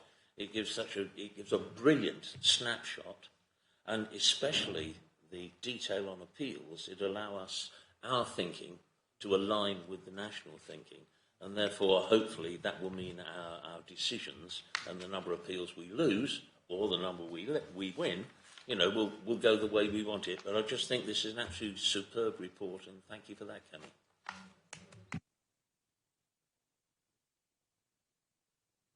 Councillor John Barnes. Yes, a couple of preliminaries which I'd like to clarify, which is what our role is in this, as opposed to that of overview and scrutiny that look at performance. The most helpful bit of this report for me is about the appeals, and it's the first time we've had that level of detail, and I really think it is profoundly helpful, and therefore to be welcomed. On performance, clearly, I think if we were seriously looking at the department, and I'm not sure it is our job, which is why I asked the first question, then I would have liked to know more about the vacancies. But it's not, to my mind, that's not the planning committee's job. That's overview and scrutiny's job. The other area which is really of worry is enforcement. We are getting a reputation for leaning over backwards to be helpful to offenders. I wish it weren't so. I don't think that is the objective truth. It's a subjective truth, but that is the reputation we're getting. In part, we could, I think, improve what we're doing by making more use of an external firm of lawyers who can recover their costs and recover our costs. And I think in some of the more blatant and flagrant things that are going on, getting the lawyers involved a bit earlier would be helpful. But I think we do need to grip enforcement, because in the end the reputation of the planning system rests on the fact that you have effective enforcement where there are breaches. Otherwise, all the incentives to people to stay legal don't work. And we have no way of policing the entire district. Even parish councils don't know everything that is going on their patch. So we rely very heavily on civic cooperation. If people lose trust in our enforcement system, that is serious. And it does worry me. The last thing is on performance. I think probably the most significant thing for me would be to know appeals because we've run out of time. In other words, if people have agreed extensions, that's obviously seen by both sides as sensible. What would be one to watch for me is if we get a lot of appeals because we haven't determined. And I think on the whole, I get the impression we don't have many, which reassures me very considerably. But I think that probably would be the bit of litmus paper I'd be looking for if I were worried about performance. I'm not. Thank you very much, Chairman. Thank you. Yeah, I'll let Camille answer those one at a time. The overview and scrutiny one on staffing, I know nothing about. Enforcement, Camille, this is an old sore, and I think all councillors will agree with Councillor Barnes that the councillors want to see enforcement, and at the same time we know that is difficult for Rother because there are great costs involved and great legal difficulties without any recompense. So there's always going to be a rub there. What I would do is to encourage councillors to speak to their constituents when they have a problem and encourage them to make the complaint via the online service.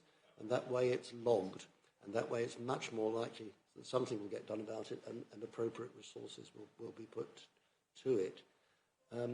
After that, Camille, I'll let you answer. Thank you, Chairman. In terms of the performance report, and I just thought, it's something that I know this is not Medway, but it was something that was presented to Planning Committee just to give an overview of how officers are doing and how officers are doing well. And if we're not doing well, we will let you know we're not doing well. But it's just to show you that we are not just sitting on our laurels. We are doing a lot of work, and a lot of hard work indeed. In terms of the enforcement, as you all know, enforcement is not clear-cut and it's not easy. It's not always straightforward. We are directed by the government to always seek solutions before we resort to enforcement action, and we try our best to do that. I know, yes, we do. It might be seen that we are trying to help the perpetrator, the offender, but we're not. Because if you think about what is available in terms of if we do decide to take action, regardless of what action we decide to take, they have the avenue to enforce, to appeal that. By the time we're going to appeal, you're looking at years going. We could have resolved it and everybody would have been happy or could have been happy. It doesn't mean to say that when things are bad, we're not going to take action. We do have a few notices that we've served, and we will see how the outcome of that. the next step will be then to take further steps to then remove or seek to rectify that ourselves, which, as you noted, is quite costly, and it will cost us a lot of money. And before we have to go to court, we have to do all those things before we can actually do that final bit. And Kirsty is here. She will tell you how busy the lawyers are. Yes, we can get them on board, and we do get them on board as quickly as we need them to be aware of the situation. And in some cases, like I said, it's not always as clear-cut as, yes, take action, there's been a breach or there's not been a breach. We have to identify whether there's been a breach. Is it one that is lawful? Is it unlawful? Has there been a material change? Is the material change, is it significant for us to warrant a refusal? And if that's the case, then we would not invite an application, and we would take a step to take action. But regardless of whether we take action at that point, they can still appeal our enforcement notice. So it's a difficult one, but I do hope that the introduction of fining and putting additional fee onto retrospective application when it comes in April next year will deter some people. There are some people who honestly don't know the rules and don't know the laws, and we have to give allowance for that and tolerances for that as well. And as soon as they are aware, they do rectify the situation and they do what they're supposed to do. So hopefully we will keep working and make things better. And yeah, we will enforce when we have to. Thank you, Chairman. Well, thank you very much, Kemi. Councillor Groner. Yeah, I just want to say in my own sort of experience, and Councillor Meir knows this very well, is our Market Garden site in Fairlight. And it doesn't seem to be the issue of taking decision in terms of action, but it's the initial policing. We have some marvellous and very active local residents who keep daily diaries of offences, but the response time from the officers, the enforcement officers, their ability to attend and sort of catch the perpetrators in the act, that seems to be the slowest point, because you have to catch somebody doing a crime before you can kick it over to the legals and get them, set them loose, as it were. So that's where we're feeling huge frustration. I think 1 in 2 phone calls is about that Market Garden site and the enforcement on noise, on the site management plan to do with parking, traffic, way things are being delivered, and it's all being documented, but it's still it's enormously frustrating. So just wanted to put that to you. I just have an observation there about, it's not specific to the Market Garden site, but any construction site is very difficult for enforcement because the situation changes from day to day. If somebody puts an extension on the back of their house and it's wrong, then that's one complaint, one thing to be dealt with. If every day shouting on site, lorries reversing, vehicles parked off site, every day it's something new, it's a different contractor perhaps. It's very, very difficult for the enforcement officers to keep control of that. And I do sympathise with them, and I have to say my experience is that they've done a really good job, within the obvious limitations that we have of maintaining an area of some 200 square miles and 85,000, 90,000 people. Do you want to follow up, Councillor Groner? Just to say, I do wonder if there is not another way of outsourcing some of this to the parishes. The parishes can be gathering information and feeding that through, if that in some way assists. And I know there's all sorts of legal stuff because you have to be law and order. Well, it's also law and order. Well, you do. No, I think we'll stop there. I think that's rather going beyond the scope of the item on the agenda. That's not a cop-out. Maybe it's a discussion for another day elsewhere, but I think we've looked at that before. Councillor Creaser. If you have a construction company, they can sign up to consider contractors schemes, which is supposed to help with the effing and jeffing that comes out of some building sites. I've worked on building sites, strangely enough, where they do have that sort of thing, and it makes it a much less fraught situation all around. And if they have a particularly noisy day for whatever reason, they will actually communicate with the local community and basically say, today's going to be a difficult day, not much we can do about it, we'll do it as quickly as we can, safely. And but thank you for your thoughts. Because if you tell people, you give them the information, some of them are going to moan anyway, but it does cover you. And that is a very important thing that's in the construction industry. As I say, I used to work in it.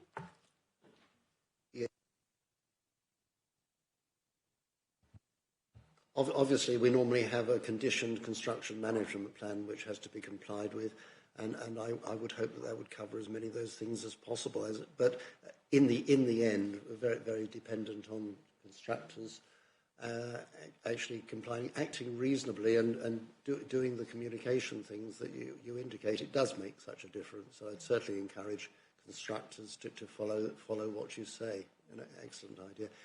Councillor Bayliss, I've been ignoring you. Yes, thank you. And congratulations on the improvement of the performance around decision making. I think there's really marked increase in the percentage, and look forward to seeing what the benchmark figures for the sort of second quarter are. I've got a couple of questions. 7 makes me want to ask a whole load more questions than what is written here. If this is going to be referred to Overview and scrutiny for a proper investigation, I think it would be really useful to look at comparative pay scales, say Wealdon, Tunbridge Wells and Hastings. I understand that Wealdon, a planning officer can, just starting off, can get about 10 grand a year. 10,000 a year more in Wealdon than in Rother District, and it's things like that. I think we need to look at. We need to work out what incentives we can give. I was talking to the union officer last week about sort of pay scales within the council, and for example, somebody on the bottom rung of the ladder for planning officer who probably wouldn't be able to buy a property they wouldn't have enough, income to get onto the property ladder in Bexhill. So there's a lot of questions, I think, come out of that. And also about the software investment. We have, of course, Investor Save budget, and it seems to me that would be an incredibly good use of, I think somewhere in the Cabinet report on Monday, it said we've got 750. We've only spent 45,000 of that 750 on the Investor Save. And so I would have thought that a bid going into that would be really useful. My big question, though, is on enforcement, and I expressed some of the interest. For me, in Central Ward, of course, our big thing is UPVC windows. I walked past 3 brand new UPVC windows. I've given up now telling people to go to report them in enforcement because nothing ever happens. It's always seen that the impact is deemed not to be sufficient to take action, and yet other people are having to spend an awful lot of money. That those people that comply with the law, apply for planning permission, get turned down because you're not allowed it in a conservation area. They're the ones that are paying, but other people are putting in UPVC windows and not being dealt with. So for me, the question is, the heritage officer is very key, I think, to enforcement in this area, and I'd imagine some of the rural areas as well. What's the situation regarding our heritage officer? Last I heard, we didn't have one. I was just going to say, I think the sort of pay matters are for Human Resources Committee. rather than here. But yes, Kemi, you wish to answer. Thank you, Chairman. We do have a heritage consultant that we use at the moment. She is giving us a time 3 days a week, so we do have her for that until we are able to fully recruit someone into the position. Like you rightly say, the pay is not very attractive. We're not attracting the right candidate for the position. So we are having to rely heavily on Debbie, and she is good. We go to her for she comes into our planning surgeries and she goes through applications with us. And we have won a few appeal decisions on UPVC windows, which we are using to stop any new UPVC windows, especially to the front. On the back, we can take a different judgment depending on how visible it is to the street scene and within the conservation area, and also the building itself and the architectural importance and integrity of that building also will be very important when we make those decisions. In terms of the historic ones and those that have already been done, I believe there is a report that is going out shortly in terms of enforcement and what to do in terms of the unauthorized works that have gone on in some conservation areas. I haven't looked at that report in detail, and I don't know what the recommendation is, but subject to the recommendation, then we will see, we'll know what goes on, what we take forward on that. Okay. Thank you. I think Councillor Creaser wanted to say something, followed by... didn't you? Just moved my hand. You just... I'm paying attention. Don't go to any auctions. Councillor Keeling. Sorry, mine's a while ago now because it was about enforcement, but it was about the figures and about your graph. Is that when the enforcement starts, so you can then say, we're doing it, or is it when the enforcement's completed? Because you said you've improved significantly. Unfortunately, within the villages in North and the Rother, enforcement is something that people are very cynical about. And we've had 2 or 3 just recently that have really, thank goodness, we've got lots of evidence to send, and they are putting it onto the website. But like colleagues here, that's almost every other day, and every other email is about a story about somebody who isn't playing by the rules. And it's how quickly, once it starts, I mean, possibly you're going to say it's, as long as a bit of string, but once you start the enforcement, what would be your average to actually achieving an end result? Thank you, Chairman. That is a difficult one to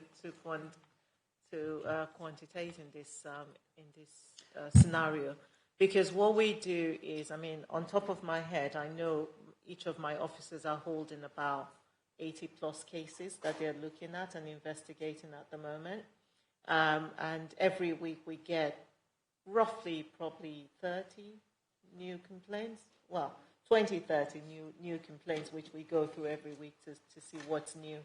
Some of them are duplicates, so we add them or put them to the already existing file.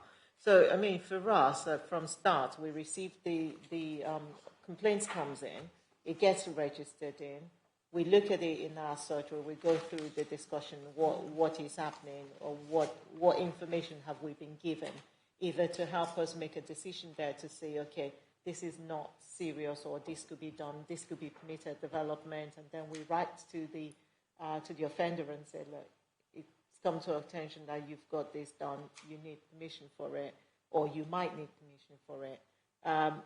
In that meeting, we allocate the cases to each enforcement officer, so it goes onto their already heavy loads, and they do go out immediately. So the aim is that we go out within 20 working days. That's the ideal target, to go out within 20 working days to investigate. And once the officers investigated, then we go through what they found, what evidence they've gathered, and what is our next course of action. So if it's something, for example,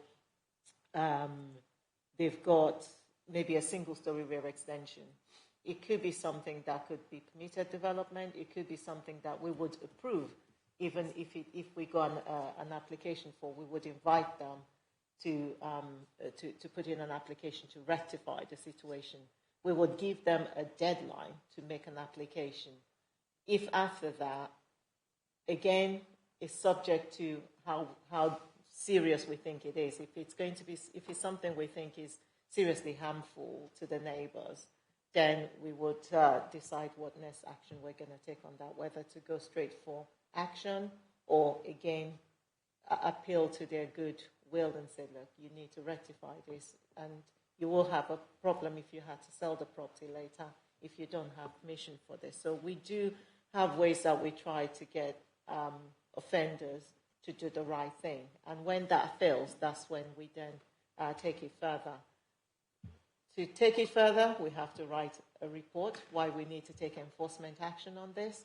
And then that gets authorized by me, and then we take, next step is to then format a notice and get our legal officers to then to sign it and agree it, and then we take it from there. At that stage, even once it's served, they have the opportunity to appeal that notice. So again, it's... We have a serial offender in Ticehurst, Flimwell, who gets pieces of land and just puts caravans on them and seems to know to put in an application that's going to be turned down, then he appeals and then trying to enforce it. So, and the enforcement always, does that take priority or the appeal takes priority? I was just going to say, I think we have to be careful about discussing individual cases. It's not me, but I don't want to stop you. I like to hear from you. Hypothetically, we have at least 2 or 3 caravan. Yes, and lots of house. It's just that, you know, it seems to be that this goes on, and as a parish council and as a district council, we're losing. Yeah, I can quickly answer that. I mean, it would be a pointless exercise for us to take action or before the outcome of an appeal decision. We could be seen to be unreasonable in that sense, especially if the appeal comes out and is allowed. So we have to wait for the and they can claim cost against us. So we have to wait for the outcome of that appeal decision. That's why we give, even if we refuse an application that is retrospective, we have to give them that time to appeal before we can then go down carrying out any further enforcement on that. And once we serve the notice, again, they have the right to appeal that, and we have to wait for all of that. Unfortunately, that's the way the rules are written. That's how the policies are written. It's difficult for us to do anything before the final outcome of appeals decision. There are situations where we can do something, but it has to be significant, and it has to be in public interest. Yeah. Okay, thank you. Yes, I will hear from you, Councillor Barnes. I was just going to say, I think some of these things that we could be better picked up in training sessions or maybe informal sessions after the conclusion of planning meetings. So perhaps we shouldn't, stick to what we're dealing with here this morning, which is the statistics.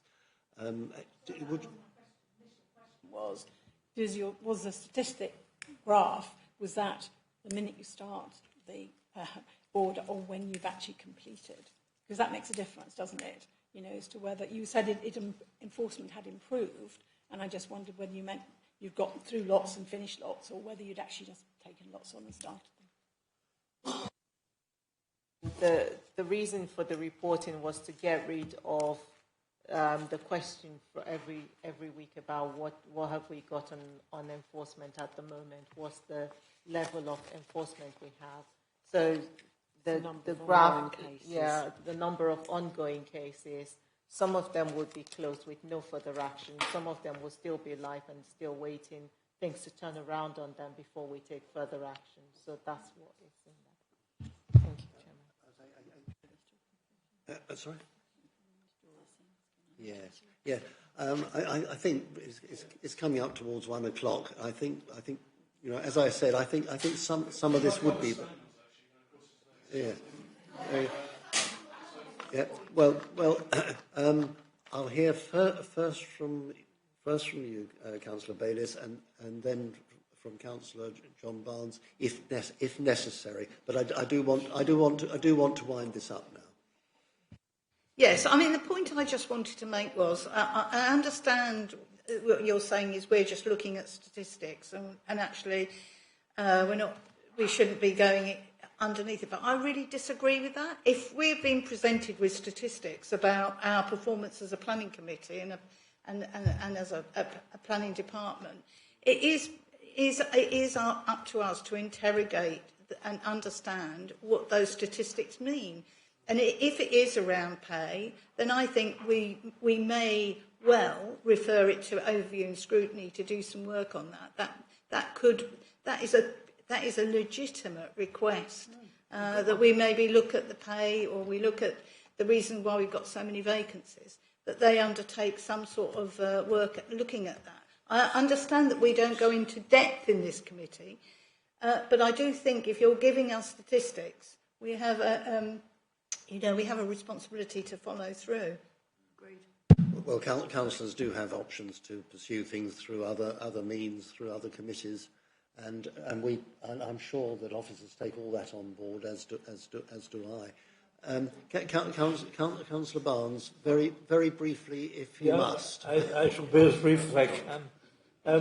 The important thing is we need around enforcement to create a virtuous circle, because it's fast deteriorating into a vicious circle. And that simply adds to the work on the department.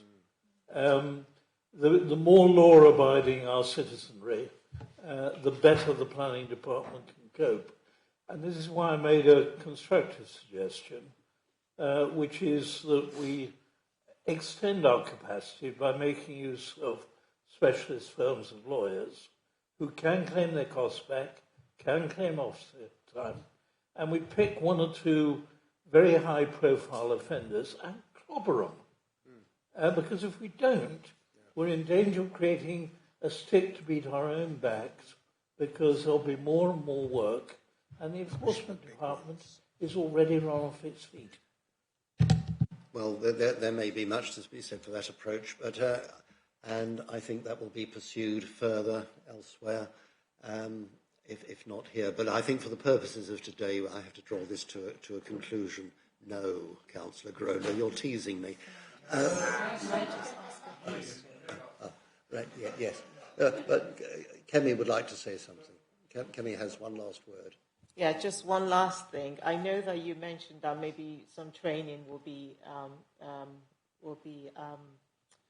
appropriate for you, and actually was one of my questions to the committee this evening, whether or not you want me to tag some trainings to the back or to the end of planning committees.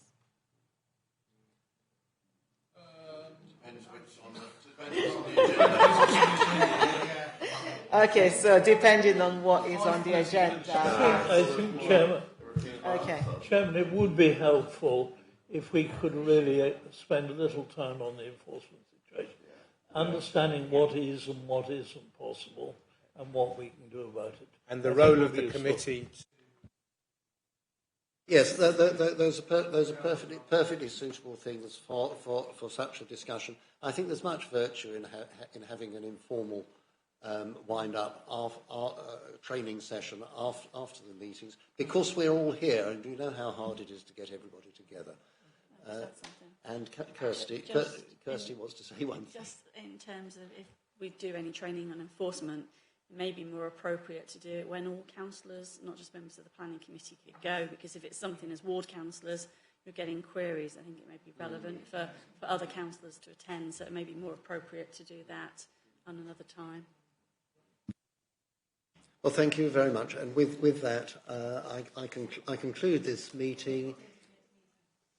I conclude it by saying that the date and time for future site inspections will be the 10th of October 2023, departing at 9:30 from the Town Hall. And the date of the next meeting is Thursday the 12th of October. And it is now 7 minutes to that clock. To one. Yes, the hour hand on that. The hour hand.